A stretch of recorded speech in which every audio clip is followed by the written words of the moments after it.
Hi students, అందరికీ స్వాగతం. Welcome to LTX classes. నేను మీ ఎస్పీ రాజన్ అలియాస్ ఎస్పీఆర్. ఈరోజు మనము హిందూ న్యూస్ అనాలిసిస్ అనేది చూడబోతున్నాం. సో హిందూ న్యూస్ అనాలిసిస్ అనేది 19th జూలై కోసం, ఓకేనా, 19th జూలై 2023 కానీ హిందూ న్యూస్ అనాలిసిస్ అనేది చూడబోతున్నాం.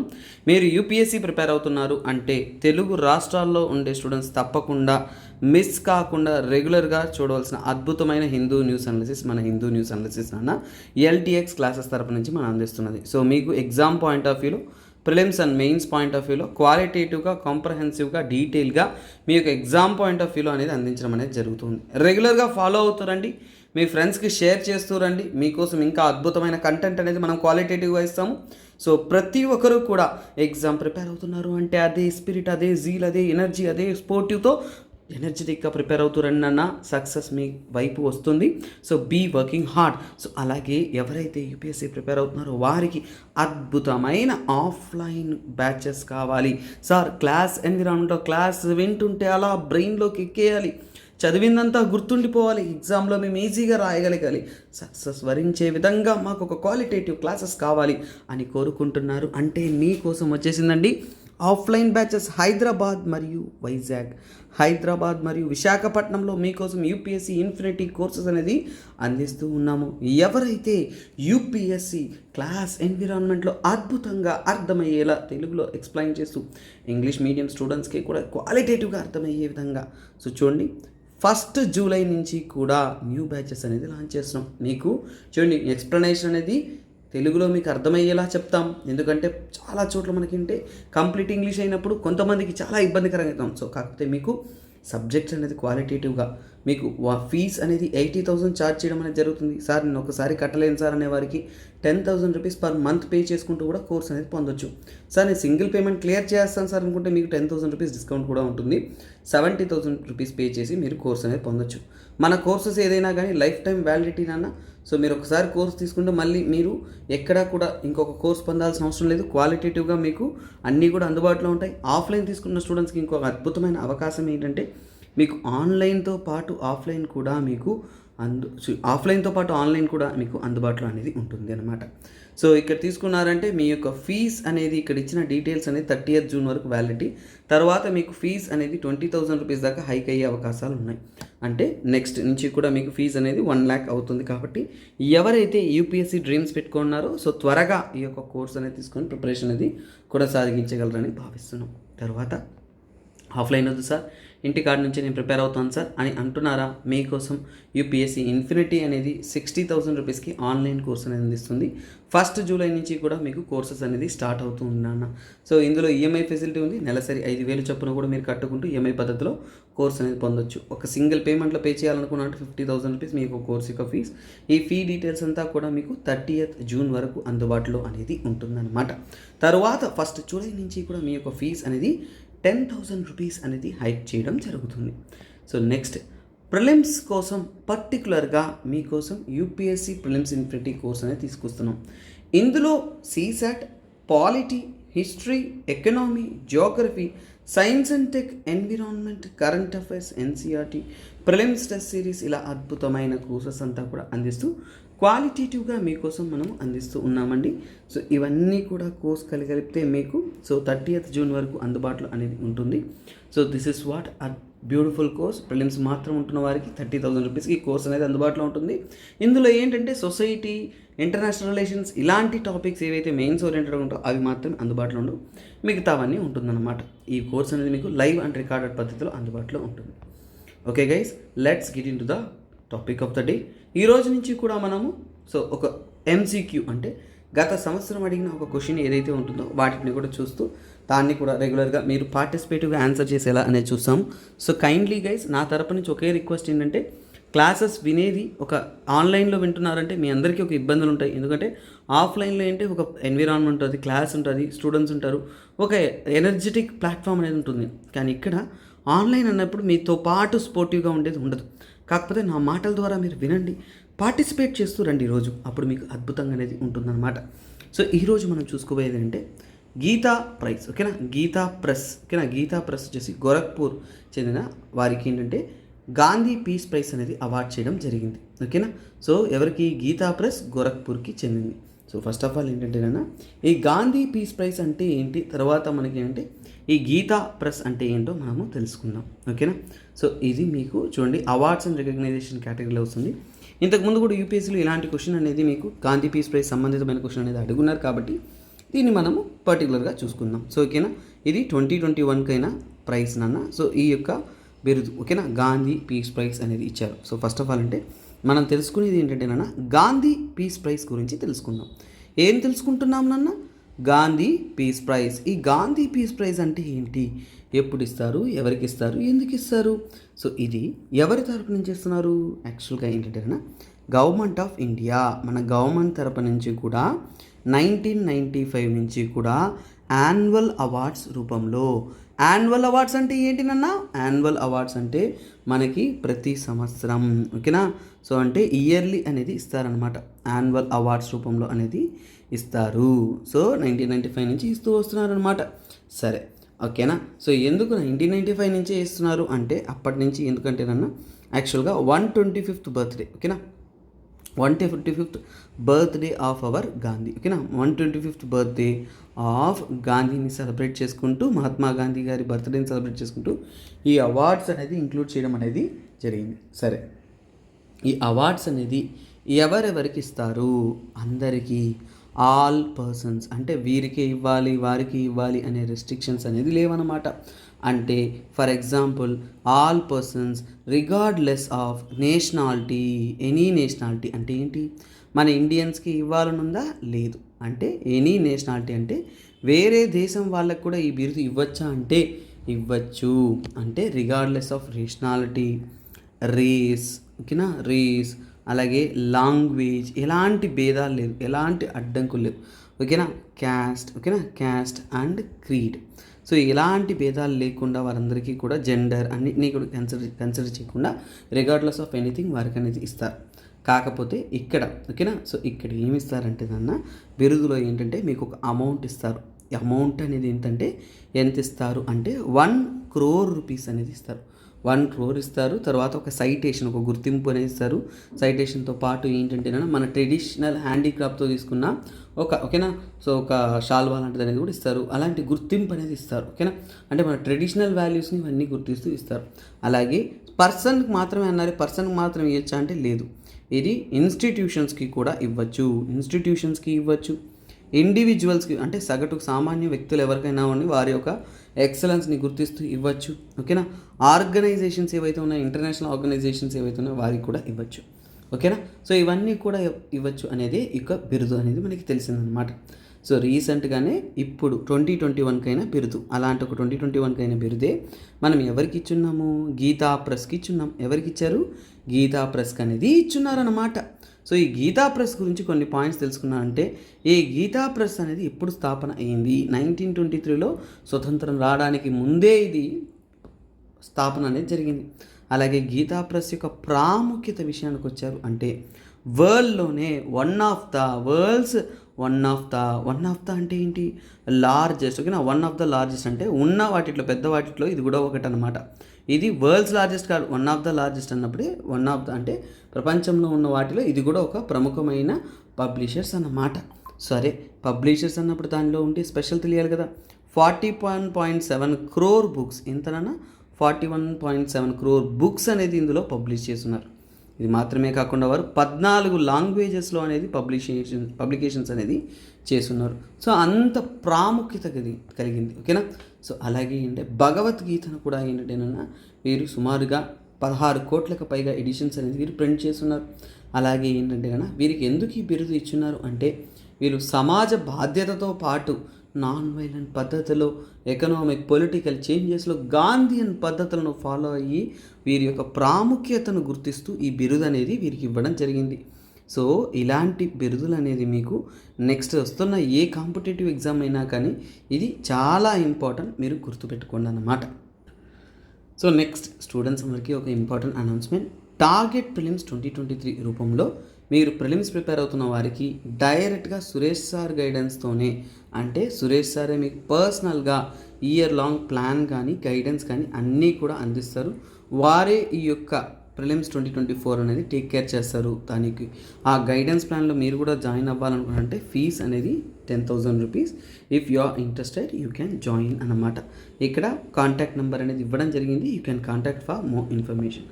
తర్వాత ఇది కొద్దిగా మెయిన్స్ లెవెల్ ఆర్టికల్ ఏంటంటే టెలిగ్రామ్ బాట్స్ గురించి నిన్న ఒక న్యూస్ వచ్చింది, అవునా? సో ఏంటంటేనన్న మనకి వ్యాక్సినేషన్ కోవిన్ సైట్ నుంచి కూడా కొన్ని పర్సనలైజ్డ్ ఇన్ఫర్మేషన్ అంటే ప్రైవసీని తగినటువంటి అంటే ప్రైవసీని భంగం కలిగించే ఇన్ఫర్మేషన్స్ ఏవైతే ఉన్నాయో అవన్నీ కూడా టెలిగ్రామ్ బాట్స్లోకి అనేది వచ్చాయన్నమాట. సో ఇక్కడ మనం చూస్తుంటే టెలిగ్రామ్ బాట్స్ యొక్క ఫంక్షన్స్ ఎలా ఉంటాయి, అలాగే సెక్యూరిటీ థ్రెట్స్, దానివల్ల మనకు వస్తున్న సెక్యూరిటీ థ్రెట్స్ ఏంటి అనేది మనం చూస్తున్నాం. నిన్న చదివింది వేరే, ఇక్కడ చదివేది వేరే. ఇక్కడ కొద్దిగా సైబర్ సెక్యూరిటీ వాటికి రిలేటెడ్ కంటెంట్లోకి ఇది అనేది వెళ్ళిపోతుంది.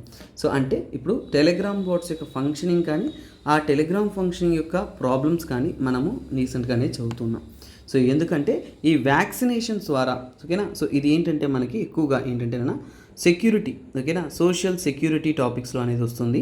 తర్వాత ఏంటంటేనా గవర్నెన్స్ పరంగా, ఓకేనా, పాలిటీ అండ్ గవర్నెన్స్ పరంగా, ఎందుకంటే సైబర్ గవర్నెన్స్, సైబర్ సెక్యూరిటీ ఈ రెండు టాపిక్స్ పరంగా ఏంటంటేనా మనకి వస్తుంది. ఎందుకంటే ప్రైవసీ ఇష్యూస్ అనేది పాలిటీ రిలేటెడ్ కదా.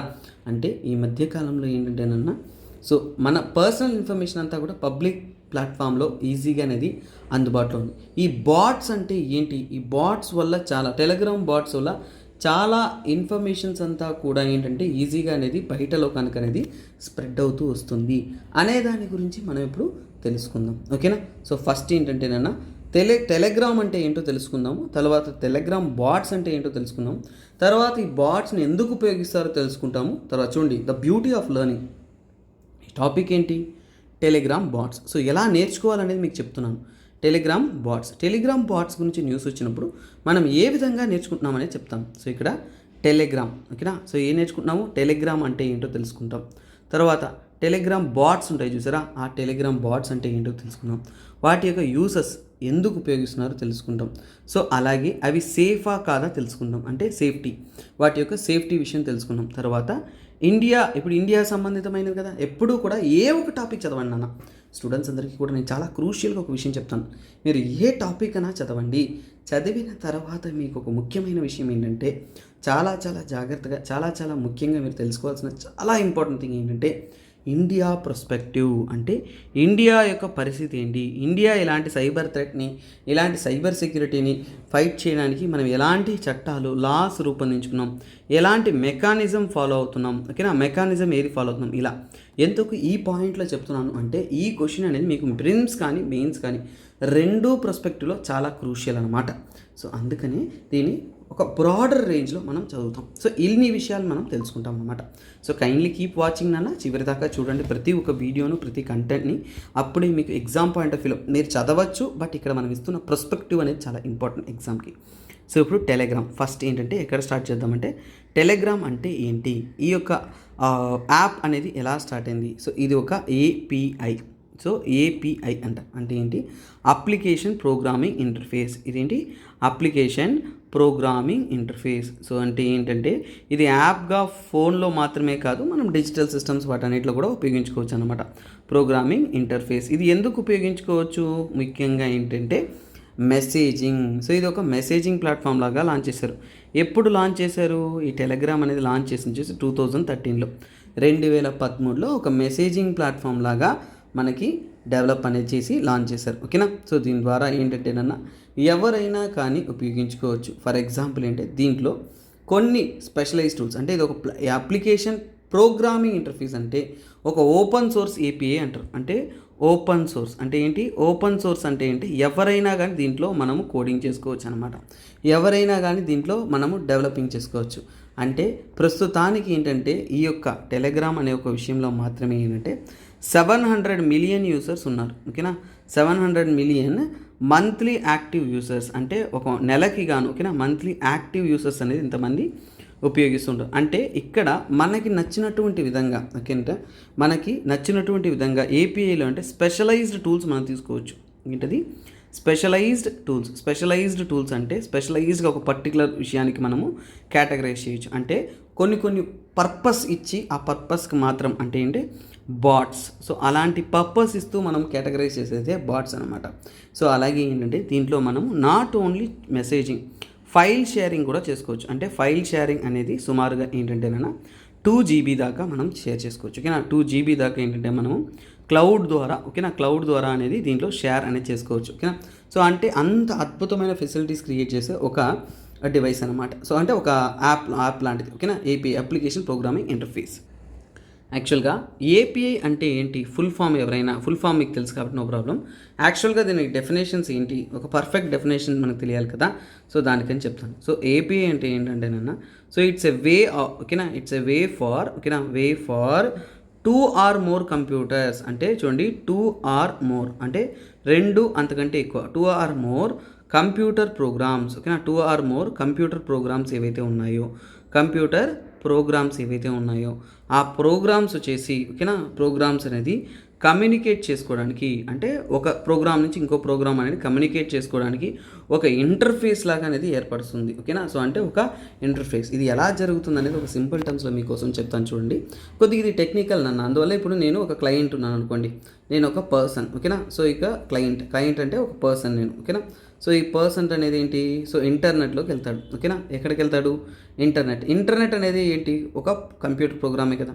సో ఇక్కడి నుంచి ఏంటంటేనన్నా ఇంటర్నెట్లో మనము ఒక దాన్ని కన్సల్ట్ అవుతాం, అదే ఏపీఐ. ఓకేనా, ఏపీఐ అనేది ఎక్కడికి వెళ్తుంది, సర్వర్తో కమ్యూనికేట్ అవుతుంది. ఓకేనా, సో అంటే ఏంటి, ఇక్కడ 2 కంప్యూటర్స్ కదా, ఇది 2 కంప్యూటర్ ప్రోగ్రామ్సే కదా. సో అవి 2 కూడా ఇంటరాక్ట్ అవ్వడానికి, ఇంటర్ఫేస్ అవ్వడానికి అనేది మనకి క్రియేట్ అవుతుంది. సో అంటే ఏంటంటే డెవలపర్స్కి, ఓకేనా, సో డెవలపర్స్కి వాటికి ఒక కాంటాక్ట్. సో అలా చేసేదే ఈ యొక్క ఏపీఐ అంటారు. ఒక ఇంటర్ఫేస్ లాగా ఏర్పడుతుంది. కొద్దిగా టెక్నికల్ కాబట్టి కొద్దిగా మీకు ఆ ట్విస్టెడ్ టర్మ్స్ అనేది ఉంటూనే ఉంటుంది. But no problem, you can get into the other term. ఎందుకంటే ఈ ఆర్టికల్ మనం నేర్చుకోవాల్సిన కంటెంట్ చాలా ఎక్కువే ఉన్నాయి కాబట్టి వాటిలోకి మనం వెళ్తామన్నమాట. Ya, let's get into it. So ఇప్పుడు టెలిగ్రామ్ బాట్స్ గురించి తెలుసుకోవాలి కాబట్టి వాటి గురించి తెలుసుకున్నాం. సో మనం ఏం తెలుసుకున్నాం, ఇప్పుడు టెలిగ్రామ్ అంటే ఏంటో తెలుసుకున్నాం. అది ఒక ఏపీఐ, ఒక యాప్ మాత్రమే కాదు, అది ఒక ఏపీఐ.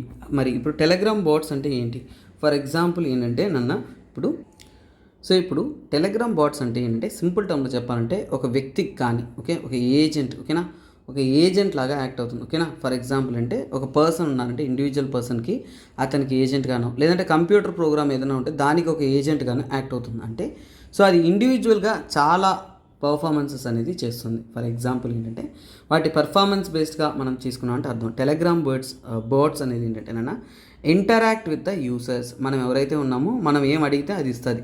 అంటే మన యూసర్స్తో ఇంటరాక్ట్ అవుతుంది.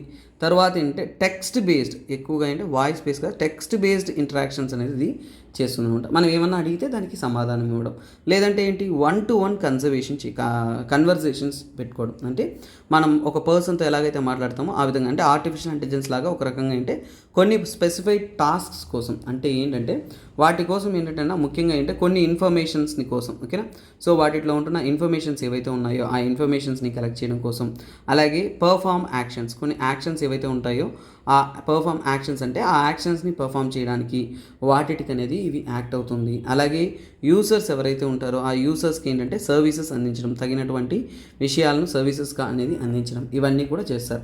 సో అలాగే బాట్స్ అనేది ఒక ఎక్స్క్లూజివ్ ప్లాట్ఫామ్గా ఏంటంటేనన్నా, ఫర్ ఎగ్జాంపుల్ అంటే అవి ఇంకా ఎక్కువగా తీసుకున్నామంటే టాస్క్, మనము ఏదైనా ఒక పని ఇచ్చామంటే అది ఆటోమేషన్స్, అంటే వ్యక్తి లేకుండా తనంతట తాను ఒక పని చేసుకోవడానికి టాస్క్ ఆటోమేషన్స్కి ఎక్కువగా. అలాగే కన్జ్యూమర్ సపోర్ట్కి, అంటే మీకు ఏమన్నా ప్రాబ్లమ్స్ ఉన్నాయంటే ఆ కన్జ్యూమర్ సపోర్ట్, ఎవరైతే కన్జ్యూమర్ ఉంటారో వారికి ఏంటంటేనన్నా సపోర్ట్స్ అని, ఓకేనా, కస్టమర్స్ ఎవరైతే ఉంటారో వారికి ఏంటంటే ఒక విర్చువల్ సపోర్ట్ అందించడం. ఓకేనా, సో సపోర్ట్ అందించడం. గేమ్స్ వాటిలో ఎక్కువగా ఉపయోగిస్తూ ఉంటారు. అలాగే లాంగ్వేజ్ ట్రాన్స్లేషన్కి, ఓకేనా, ఒక భాషని ఇంకో భాషలో మార్చడానికి లాంగ్వేజ్ ట్రాన్స్లేషన్స్కి. సో ఇలా ఏంటంటే మల్టిపుల్ పర్పసెస్, అంటే వాటికంటూ ఏంటంటే చాలా చాలా చాలా చాలా చాలా వర్క్ అనేది, అంటే వాటికి కేటాయించిన పని ఏదైతే ఉంటుందో వాటిని చేయడానికి అనేది అవి ఎఫెక్టివ్గా అనేది వర్క్ అవుతూ ఉంటుంది. సరే, టెలిగ్రామ్ బాట్స్ గురించి మనకి సింపుల్ టర్మ్లో అర్థమైంది. కానీ సో ఇప్పుడు ఇన్ని చేస్తుందంటే ఇవన్నీ యూసెసే కదా. సో పైన చెప్పిందంతా కూడా యూసెసే కదా. సో టెలిగ్రామ్ బాట్స్ అంటే పర్టికులర్గా మనం ఏంటంటే ఒక ఇంటర్ఫేస్ క్రియేట్ చేసి దాని ద్వారా మనము పని చేయించుకోవడం, అవునా. సో అంటే ఇది ఏంటి, ముఖ్యంగా స్మార్ట్ కమ్యూనికేషన్, మనము ఆర్టిఫిషియల్ ఇంటెలిజెన్స్ విధంగా ఏంటంటే స్మార్ట్గా ఒక విషయాన్ని మనం కమ్యూనికేట్ చేసుకోవడం కోసం, ఓకేనా, కమ్యూనికేషన్స్ చేయడం కోసం. అలాగే ఏంటంటే ఇన్ఫర్మేషన్ గ్యాదరింగ్. సో ఎందుకు యూసెస్? Information gathering. ఈ బాట్స్ ద్వారా ఏంటంటే మనం ఇన్ఫర్మేషన్స్ అంతా కూడా గ్యాదరింగ్ అంటే కలెక్ట్ చేసుకోవడం అనేది అవకాశం అనేది ఉంటుందన్నమాట. అవునా? తర్వాత ఏంటంటేనన్నా వీటికి పర్ఫార్మెన్స్ ఆఫ్ టాస్క్స్ అంటే ఒక పని ఇచ్చామంటే, ఓకేనా, పర్ఫార్మెన్స్ ఆఫ్ టాస్క్ అంటే ఏదైనా పని ఇచ్చామంటే ఆ పని మాత్రం చక్కగా నీట్గా క్లియర్గా చేయడం కోసం, ఓకేనా. ఫర్ ఎగ్జాంపుల్ సింపుల్ చెప్తా చూడండి. మీరు ఒక మెయిల్ క్రియేట్ చేయకూడదు అనుకున్నారు, మీకు ఒక ఫేక్ మెయిల్ ఏదో ఒకటి కావాలనుకున్నాం. అప్పుడు టెలిగ్రామ్ ఏంటంటే మెయిల్ విత్ పాస్వర్డ్ మీకు జనరేట్ చేసి ఇస్తారు, ఓకేనా. అప్పుడు యూజర్స్ ఆ ఫేక్ మెయిల్ వాటిని ఉపయోగించి, అవి నేను చెప్పకూడదు క్లాసెస్లో బట్ చెప్తున్నాను, అలాంటి ఒక మెయిల్ కానీ అలా కొన్ని యూజర్ ఐడీస్ కానీ అలాంటివి జనరేట్ చేయడానికి అవి జనరేట్ చేసి హెల్ప్ చేస్తుంది. సో ఇలా చాలా బాట్స్ ఉన్నాయి అన్న, చాలా బాట్స్ అనేది చాలా ఉపయోగపడుతూ ఉంటాయి, చాలా వరకు బెటర్గా అనేది ఉంటుంది, ఓకేనా. సో కాకపోతే తీసుకుంటున్నారు అంటే వీటిలో ఉంటున్న రిస్క్స్ ఏంటి, సేఫ్టీ అంటే ఏంటి, ఇవన్నీ చేస్తుంది, చాలా ఉపయోగం వస్తుంది, చాలామంది ఇప్పుడు వాడుతున్నారు, అవునా కదా. మీ పర్సనల్ డీటెయిల్స్ ఏవీ లేకుండా మనం ఒక సైట్లో వాడుకోవడానికి ఇవి హెల్ప్ అవుతుంది. అవన్నీ వరకు కరెక్టే, కానీ ఇది సేఫా? సో చూడండి, సేఫా అంటే నో. అంటే ఇక్కడ సేఫ్టీ అంటే దీనికి తగినటువంటి రిస్క్ ఫ్యాక్టర్స్ అనేది చాలా ఉన్నాయి. అంటే ఫర్ ఎగ్జాంపుల్ అంటే డెవలపర్కి అనేది ఏంటంటే నన్ను చాలా వరకు సర్వీసెస్ అనేది ఇప్పుడు మీరు మీ యొక్క ఐడెంటిటీని దాచుకొని మీరు పని చేయగలుగుతున్నారు అంటే మీరు ఈజీగా అనేది అక్కడ మీరు ఫేక్ చేయొచ్చు అన్నమాట. అలాగే ఏంటంటే ఇది యూజర్ డేటా కలెక్షన్ చేస్తుంది. నేనేం చెప్పాను ఇక్కడ, ఇన్ఫర్మేషన్ గ్యాదరింగ్ చెప్పాను అంటే డేటా కలెక్షన్ అంటే మీ యొక్క పర్సనల్ ఇన్ఫర్మేషన్స్ ఏవైతే ఉన్నాయో ఆ డేటా అనేది కలెక్షన్ చేస్తుందా కదా, అవునా. సో అప్పుడు ఏంటంటేనా పర్సనల్ ఇన్ఫర్మేషన్ కానీ, ఓకేనా. సో అంటే చాట్ హిస్టరీ, మీ యొక్క చాట్ హిస్టరీ ఏదైతే ఉంటుందో ఆ చాట్ హిస్టరీని అవి కలెక్ట్ చేసుకోవచ్చు అనమాట. వెంటనే మన వాళ్ళందరికీ భయం పుట్టేస్తుంది. తర్వాత ఏంటంటేనా ఇది చాలా వరకు, ఓకేనా. సో ఇది వైలేట్స్ ప్రైవసీ. సో ఇది చాలా వరకు అంటే వైలేట్స్, ఓకేనా, violates privacy policy. So privacy సంబంధితమైన పాలసీస్ ఏవైతే ఉన్నాయో ఆ ప్రైవసీ పాలసీస్ అంతా కూడా ఇది ఉల్లంఘిస్తుంది అనమాట. అంటే ప్రైవసీకి తగినటువంటి విధంగా ఇది పనిచేయదు. సో అలాగే ఏంటంటేనన్నా ఇందులో ఎక్కువగా మ్యాలీషియస్ కంటెంట్ అంటే చాలా వరకు రాంగ్ అంటే తప్పుడైన, ఓకేనా, కంటెంట్ కానీ మ్యాలీషియస్ కంటెంట్ కానీ ఇవి ఈజీగా స్ప్రెడ్ చేయడానికి, అలాగే మాల్వేర్ స్ప్రెడ్ చేయడానికి అంటే హ్యాకింగ్ ఇలాంటివి చేయడానికి తప్పుడు సాఫ్ట్వేర్స్ ఏవైతే ఉన్నాయో వాటిని మాల్వేర్ని వైరస్ వీటిని స్ప్రెడ్ చేయడానికి, అలాగే ఫిషింగ్ లాంటివి చేయడానికి, ఓకేనా, ఫేక్ పర్సన్ చేయడానికి, ఇలా చాలా విషయాలకు అనేది ఫిషింగ్ వెబ్సైట్స్ అనేది జనరేట్ చేయడానికి ఇవన్నీ కూడా ఇది పాసిబిలిటీ అనేది క్రియేట్ చేస్తుంది. అంటే అంతే కదండి, మీ పర్సనల్ డీటెయిల్స్ ఏమీ చేయకుండా మీరు ఒక ఫేక్ ఐడితో ఒక అకౌంట్ ఓపెన్ చేసి ఏమైనా చేయగలరంటే అలాంటప్పుడు ఈ యొక్క సమాజానికి, ఓకేనా, సమాజానికి వ్యతిరేకమైన యాక్టివిటీస్లో ఇన్వాల్వ్ అయ్యే వాళ్ళు ఎక్కువ అయ్యే అవకాశం అనేది ఉంటుంది. అంటే యూజర్ సేఫ్టీ పోతుంది, అలాగే వల్నరబిలిటీ పెరుగుతుంది. అంటే మనం ఈజీగా అనేది, ఓకేనా. సో ఫస్ట్ ఆఫ్ ఆల్ ఏంటంటే ఒక బెనిఫిట్ లాగా ఉన్న విషయమే మనకి వల్నరబిలిటీస్ అనేది తెచ్చిస్తుంది. దీనివల్ల ఏంటంటేనన్నా ఫ్యూచర్ టర్మ్స్లో చాలా పెద్దగా ఏంటంటేనన్నా crime, cyber attacks, cyber bullying ఇలా ఎన్నో జరగడానికి అనేది ఈ యొక్క టెలిగ్రామ్ బాట్స్ అనేది దారి తీస్తుంది. కాబట్టి సేఫ్టీ విషయంలో టెలిగ్రామ్ బాట్స్ అనేది సేఫ్టీ కాదు అనేది మనం క్లియర్గా అనేది తెలియజేస్తున్నాం. సో ప్రతి చిన్న విషయాన్ని కూడా మీకు డీటెయిల్ నోట్స్ ఇస్తానన్నా. ఆ క్లాసెస్ అంటేనే మనకి నోట్స్ వాల్యూ ఇంపార్టెంట్. అంటే ఒక కంటెంట్నే మనకి, ఓకేనా. సో కంటెంట్ దొరకదని నేను చెప్పను, చాలా అద్భుతంగా దొరుకుతాయి. కాకపోతే దాన్నే క్రిస్పీగా ఎగ్జామ్ పాయింట్ ఆఫ్ వ్యూలో డీటెయిల్గా మీకోసం నోట్స్ ఇస్తాను. ఇదే నోట్స్ మీకు టెలిగ్రామ్ ఛానల్లో అందుబాటులో అనేది ఉంటుందన్నమాట.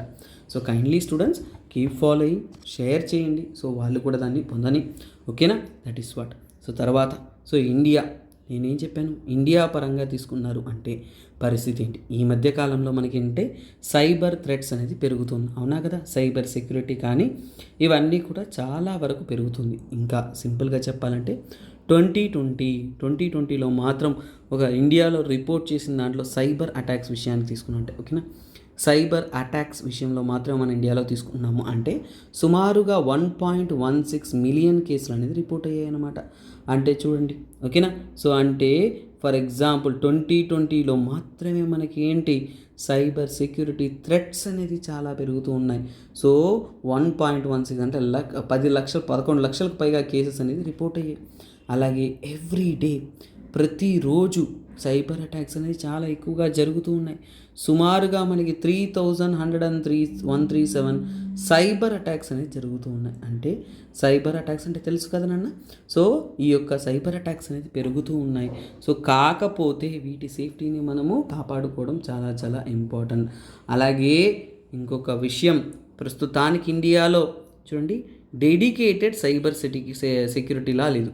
డెడికేటెడ్ అంటే ఏంటి? డెడికేటెడ్ సైబర్ సెక్యూరిటీ లా మన ఇండియాలో ఇప్పుడు అడగాల మనం, డెడికేటెడ్ సైబర్ సెక్యూరిటీ లా ఉందా లేదా? ఇండియాలో డెడికేటెడ్ సైబర్ సెక్యూరిటీ లా అనేది నో. అంటే సైబర్ సెక్యూరిటీ కోసం మాత్రమే పనిచేసే లా ఏదైనా ఉందంటే లేదు. మరి ఏముంది సార్ మనకి సైబర్ లాస్ని కాపాడుకోవడానికి? ఇప్పుడు మనము లాస్లోకి వస్తాం. సో చట్టాల విషయాలకు వచ్చారంటే మన ఇండియాలో సో ఈ యొక్క సైబర్ సెక్యూరిటీని కాపాడుకోవడం కోసం మన దగ్గర లా ఏముందంటే మనకు ఆల్రెడీ ఏంటంటే ఇన్ఫర్మేషన్ టెక్నాలజీ యాక్ట్ అనేది ఉంది. ఓకేనా? సో ఇన్ఫర్మేషన్ టెక్నాలజీ యాక్ట్ ఏదైతే ఉంటుందో ఈ ఇన్ఫర్మేషన్ టెక్నాలజీ యాక్ట్లోనే మనకంటే సైబర్ సెక్యూరిటీ అనేది ఇంక్లూడ్ చేస్తున్నారనమాట. ఇన్ఫర్మేషన్ టెక్నాలజీ యాక్ట్ అనేది 2000లో పాస్ చేశారు. ఇక్కడ పాస్ చేసిన చట్ట మండలిలోని సైబర్ సెక్యూరిటీ లాస్ అన్నీ కూడా అప్లికబుల్ అవుతుంది. సో యాక్చువల్గా ఏంటంటే ఇది ముఖ్యంగా ముఖ్యంగా ఎలక్ట్రానిక్ కమ్యూనికేషన్ కోసం ఐటీ యాక్ట్ అంటారు. ఇది ఎలక్ట్రానిక్ కమ్యూనికేషన్ మీడియంస్ కోసం. ఓకేనా? ఎలక్ట్రానిక్ కమ్యూనికేషన్ రిలేటెడ్ డేటా కానీ కలెక్షన్స్ కానీ వాటిలో జరుగుతున్న తప్పులు కానీ వాటిని కంట్రోల్ చేయడానికి ఉంటున్న ఒక ఆర్గనైజేషన్ అన్నమాట. ఈ యొక్క ఆర్గనైజేషన్ అండర్లో ఇన్ఫర్మేషన్ సెక్యూరిటీ అన్నిటిని కాపాడుకుంటూ విధంగా ఒక ఆర్గనైజేషన్ ఉంది. నిన్న కూడా దీని గురించి చెప్పాను నేను మీకు, CERT-IN. ఓకేనా? CERT-IN ఫుల్ ఫామ్ నేను చెప్పట్లేదు. సో మీరు వీలైతే కమెంట్ సెక్షన్లో వేయండి. ఓకేనా? సో ఏంటంటేనన్నా ఇది ముఖ్యంగా ఇండియా యొక్క సైబర్ సెక్యూరిటీని కాపాడడం కోసం ఒక ఏజెంట్గా ఈ యొక్క ఐటీ యాక్ట్ అండర్లోనే ఫంక్షన్ అవుతుంది. సో ఇది మన యొక్క చట్టం. సో ఇది మాత్రమే కాకుండా మన ఇండియా తరపు నుంచి సైబర్ సెక్యూరిటీని మనం కాపాడుకునే విధంగా నేషనల్ సైబర్ సెక్యూరిటీ, సో ఏంటిది నేషనల్ సైబర్ సెక్యూరిటీ పాలసీ అనేది తీసుకొచ్చున్నారు. ఈ పాలసీ అనేది 2013లో మన ఇండియన్ గవర్నమెంట్ అనేది తీసుకొచ్చింది. గుర్తుపెట్టుకోండి, ఈ పాలసీస్ అనేవి మీకు మెయిన్స్లో డైరెక్ట్గా రాయాలి. అంటే ఖచ్చితంగా ఎగ్జామ్ పాయింట్ ఆఫ్ వ్యూలో ఇలాంటివి మనం వాడుకోవడం చాలా ఇంపార్టెంట్. సో ఈ యొక్క సైబర్ సెక్యూరిటీ లా అనేది ఎలా వచ్చిందంటే మనకి డిపార్ట్మెంట్ ఆఫ్ ఎలక్ట్రానిక్స్. ఓకేనా? ఓకేనా? సో మన department of electronics and IT information technology అంటారు. ఇదే ఇప్పుడు మినిస్ట్రీగా మారింది. వారి అండర్లోనే ఈ యొక్క పాలసీ అనేది తీసుకొచ్చారు. సో ఈ పాలసీ ఏంటంటేనన్నా మనకి పబ్లిక్ అండ్ ప్రైవేట్ ఇన్ఫ్రాస్ట్రక్చర్ అంటే పబ్లిక్ అండ్ ప్రైవేట్ ఇన్ఫ్రా అంటే మనకి ఈ యొక్క ఓకేనా ఇన్ఫ్రాస్ట్రక్చర్ అనేది చాలా చాలా ఇంపార్టెంట్. ఎందుకు? సైబర్ అటాక్స్ నుంచి కాపాడుకోసం. దేనికోసం? సైబర్ అటాక్స్ ఇవి జరగకుండా కాపాడుకోవడం కోసం మన దగ్గర టెక్నాలజికల్ సపోర్ట్ అనేది ఉండాలి. ఆ సపోర్ట్ని రూపొందించడానికి డెవలప్ చేయడానికి ఇది మెయిన్గా అనేది ఉందన్నమాట. ఇవి మాత్రమే కాకుండా సో ఇన్స్టిట్యూషనల్గా ఇదేంటి లా చెప్పాను. ఇప్పుడు మళ్ళీ మీకు ఇన్స్టిట్యూషన్స్ చెప్తాను. ఇన్స్టిట్యూషన్స్ గురించి నేను వివరణ ఇవ్వట్లేదు, జస్ట్ ఇన్స్టిట్యూషన్స్ మాత్రమే మీకు హెడ్ ఇస్తున్నాను. ఆ ఇన్స్టిట్యూషన్స్ ఒకసారిగా మీరు చదవండి. ఓకేనా? That will help you more and more related to cyber security. ఒకటి ఏంటంటేనన్నా మనకి CERT-IN ఎందుకంటే మిగతా ఆర్టికల్ కూడా నేను కవర్ చేయాలి కదా. సో అందుకని ఈ టాపిక్ ఇక్కడ క్లోజ్ చేస్తాను. CERT-IN అనేది 2004లో మీకు ఇంతకుముందే చెప్పాను. Electronics and information technology ministry అండర్లో ఫామ్ అనేది అయ్యింది. That is what. తర్వాత I4C అంటారు. ఓకేనా? I4C అంటే Indian cyber crime coordination centre అంటారు. ఓకేనా? I4C అంటారు, సైబర్ క్రైమ్ కోఆర్డినేషన్ సెంటర్ ఒకటి. తరువాత ఏంటంటేనా మనకి నేషనల్ లెవెల్లో సైబర్ సెక్యూరిటీ ఇవ్వడం కోసం, సైబర్ క్రైమ్ని అడ్డుకోవడం కోసం ఒక పోర్టల్ అనేది. ఓకేనా? సైబర్ క్రైమ్ పోర్టల్ ఏంటది? సైబర్ క్రైమ్ రిపోర్టింగ్ పోర్టల్ అనేది అందించారు. అంటే మీరు సైబర్ క్రైమ్కి ఫేస్ చేశారు అంటే ఈ పోర్టల్లో మీరు రిపోర్ట్ అనేది చేయొచ్చు అనమాట. యాక్చువల్గా ఈ పోర్టల్ అనేది ఏంటంటే పైలట్ బేసిస్లో 2019లో లాంచ్ చేశారు. అప్పటి నుంచి కూడా ఇది ఫంక్షనింగ్లో ఉంది. సో ఇప్పుడు ఏంటంటేనా ఒక చిన్న ఆర్టికల్ని మనం మల్టిపుల్ పర్స్పెక్టివ్లో కాంప్రహెన్సివ్గా, నేను ఎప్పుడూ కూడా చూడండి మనకి న్యూస్లో ఉన్నట్టు చదవడం కోసం కాదు ఎగ్జామ్. సో ఇక్కడ చూడండి ఎగ్జామ్ అనేది మనకి ఇంకా అద్భుతంగా మనం డీటెయిల్గా చదవడానికి. సో టెలిగ్రామ్ బాట్స్ అనేది ఎలా ఉంటాయంటే ఇలా ఉంటుందన్నమాట. @GAF అంటే GAF ఇమేజెస్ దొరకడం, @wiki అంటే wiki, @bing. సో అంటే ఏంటంటే మనకి సఫిక్సెస్ యూజ్ చేసుకునేసి మనం ఏంటంటే కావాల్సిన ఇన్ఫర్మేషన్స్ అనేది పొందొచ్చు అనమాట. సో ఇది ఒక ఇంటరాక్టివ్ ప్లాట్ఫామ్ లాగా ప్రతి ఒక్కరికి హెల్పింగ్గా ఉంటుంది, మంచి ఇన్ఫర్మేషన్ కలెక్టివ్గా ఉంటుంది. అలాగే ఇది తప్పు చేసే వాళ్ళకి ఈజీగా తప్పుదారి పట్టించే అవకాశం కూడా కల్పించేలా అనేది ఉంటుందన్నమాట. అందుకని ఈ యొక్క టెలిగ్రామ్ బాట్స్ కానీ ఇవన్నీ కూడా చాలా చాలా డేంజరస్. మనం జాగ్రత్తగా అనేది ఇలాంటి వాటితో డీల్ చేయాల్సిన అవసరం అనేది ఉంది. ఎందుకంటే సైబర్ సెక్యూరిటీ అనేది ప్రస్తుత కాలంలో మనకి చాలా ఇంపార్టెంట్ అన్న. So you need to be extra careful అనమాట. ఓకే స్టూడెంట్స్, నెక్స్ట్ ఆర్టికల్ అనేది టెక్స్ట్ అండ్ కాంటెక్స్ట్లో చైనా యొక్క పరిస్థితి గురించి చెప్తూ ఉంది. అంటే ఏంటంటే చైనా డెవలప్మెంట్, ఓకేనా, చైనా డెవలప్మెంట్ సెక్యూరిటీ అప్రోచ్. ఇది మన ఇండియా పర్స్పెక్టివ్లో అంత ఇంపార్టెంట్ కాదు కాబట్టి ఇది ఒక రైవల్రీ ఇష్యూ. సో అందువల్ల ఈ ఆర్టికల్ రీడబుల్ ఆర్టికల్గా వాట్ ఈస్ ద కంటెంట్ అనేది ఒక బ్రీఫ్ వ్యూగా మనం చూసేద్దాం. ఎందుకంటే మనకి exam point of view important కాదని తీసేయలేం, కానీ ఎక్కువగా కాన్సన్ట్రేట్ చేసే ఇది కాదు. ఎందుకంటే ఇది జనరల్ టర్మ్స్గా ఈ క్వశ్చన్ మీద నుంచి అయితే హెల్ప్ అవుతుంది. సో ఎందుకంటే చూడండి, రీసెంట్గా ఏంటంటే ఒకవైపు చైనాకి ఒకవైపు యుఎస్ మధ్య ఒక వార్ లాంటిది జరుగుతుంది. అంటే వార్ అంటే డైరెక్ట్ వార్ కాదు, ఇండైరెక్ట్ వార్ లాగా. వాళ్ళ కంపెనీ మీద వీళ్ళు బ్లేమ్ చేసుకోవడం, వీళ్ళ కంపెనీ మీద వాళ్ళు బ్లేమ్ చేసుకోవడం, వీళ్ళ సైబర్ సెక్యూరిటీ అనేది వాళ్ళు అంటే వాళ్ళ యొక్క అంటే రహస్యాలు, అంటే యుఎస్ రహస్యాలు చైనా కంపెనీలు. అంటే ఇక్కడ చూడండి సింపుల్గా చెప్తా చూడండి, ఇది యుఎస్, ఇది చైనా అన్న.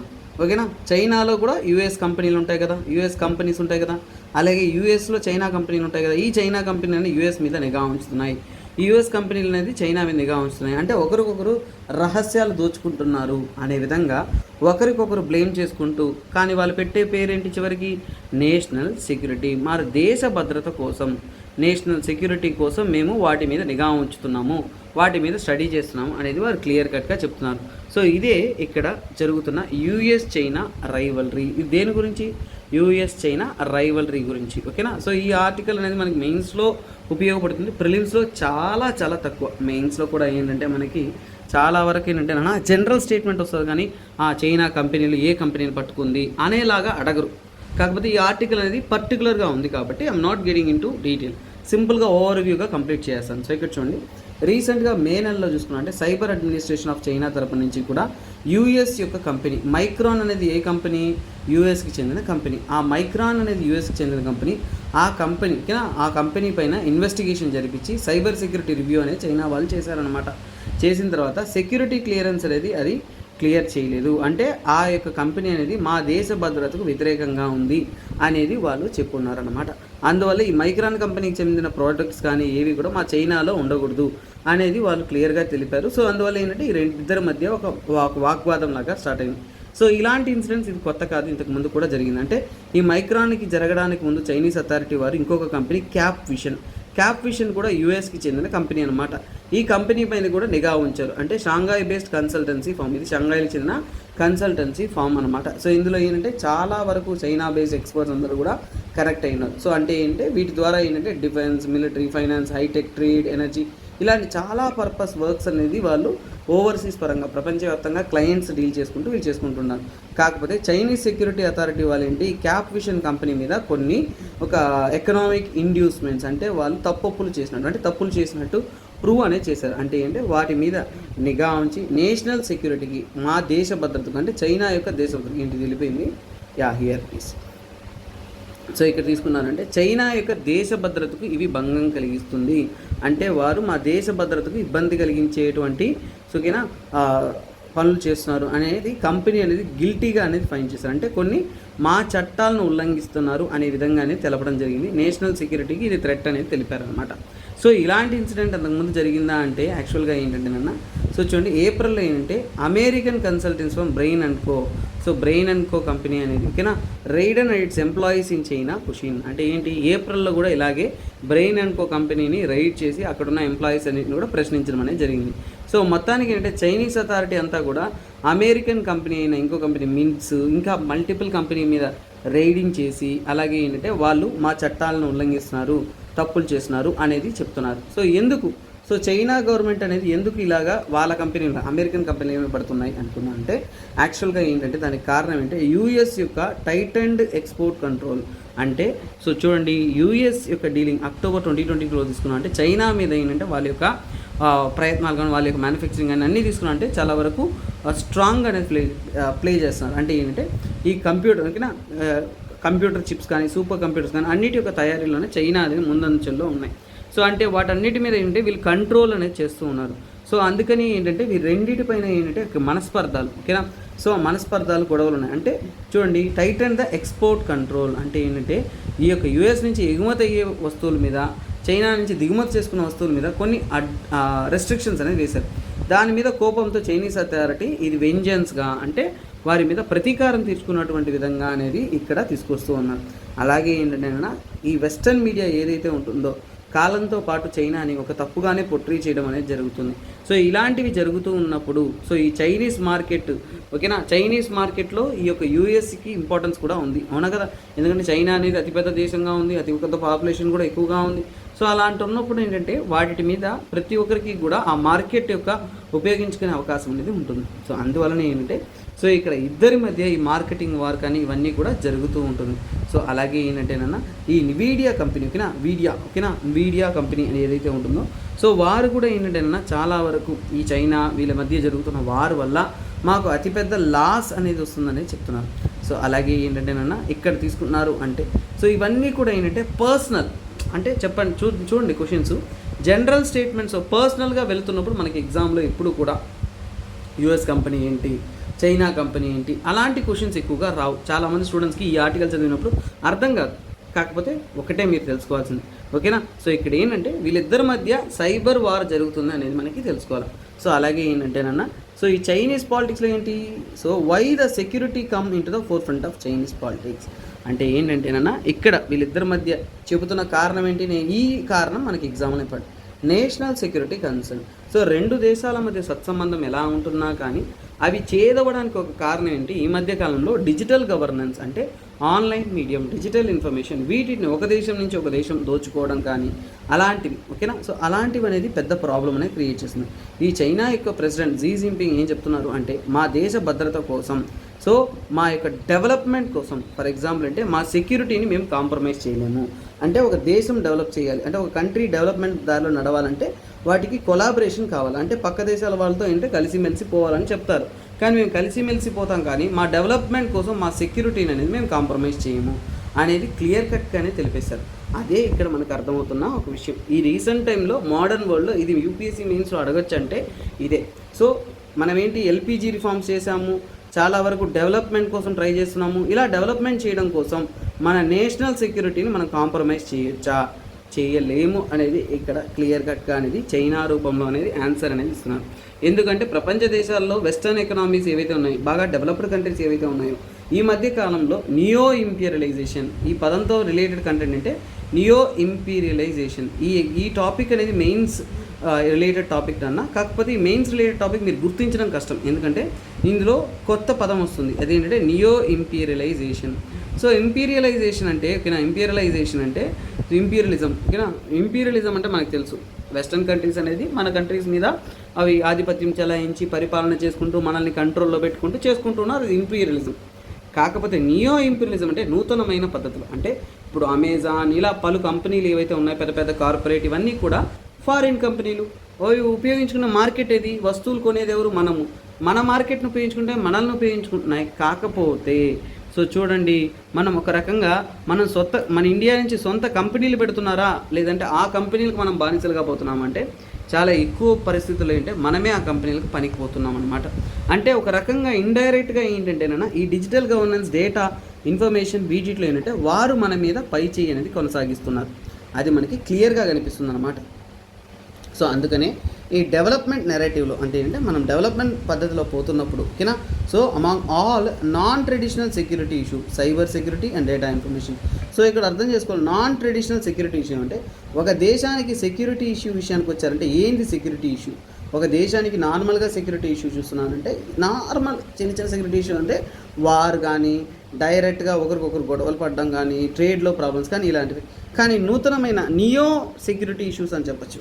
అంటే నాన్ ట్రెడిషనల్ అంటే మామూలుగా వస్తున్న సెక్యూరిటీ థ్రెట్స్ కాదు, కొత్త తరహాలో. అవి ఏవి, సైబర్ అండ్ డేటా. ఎందుకు ఇది మెయిన్స్లో ఇంపార్టెంట్ అంటే చూడండి నాన్ ట్రెడిషనల్ సెక్యూరిటీ థ్రెట్స్ ఓకేనా. నాన్ ట్రెడిషనల్ థ్రెట్స్ గురించి రాయమన్నా అనుకోండి, నాన్ ట్రెడిషనల్ సెక్యూరిటీ థ్రెట్స్ గురించి రాయమన్నా అంటే మీరు రాయాల్సింది ఈ వీటి గురించి.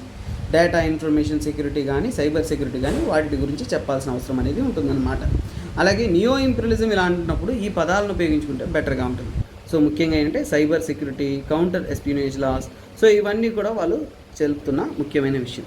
సో అలాగే ఏంటంటే రీసెంట్గా ఏంటంటే ఈ ఎస్పియోనేజ్ లాస్ అంటే ఏంటనేది చూద్దాం ఫస్ట్.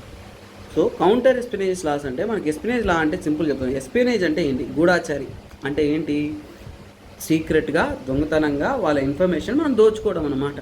కానీ ఒకప్పుడు ఏంటి? గూఢాచారాలను పెట్టేవాళ్ళు, వారు సీక్రెట్గా పోయి దేశం యొక్క సీక్రెట్ ఇన్ఫర్మేషన్ అది పొందేవాళ్ళు. కానీ ఇప్పుడు కాలంలో ఏంటి?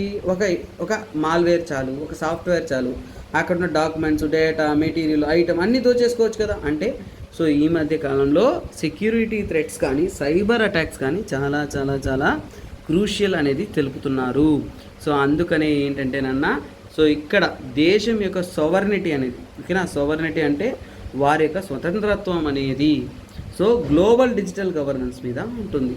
అంటే డిజిటల్ గవర్నెన్స్ మీద మనం ఏమాత్రం చేస్తున్నాం, డిజిటల్ సెక్యూరిటీ మీద మనం ఎలా చేస్తున్నాం, అదే మన నేషనల్ సెక్యూరిటీకి చాలా ఇంపార్టెంట్ అనేది చైనా పర్స్పెక్టివ్లో చెప్పింది.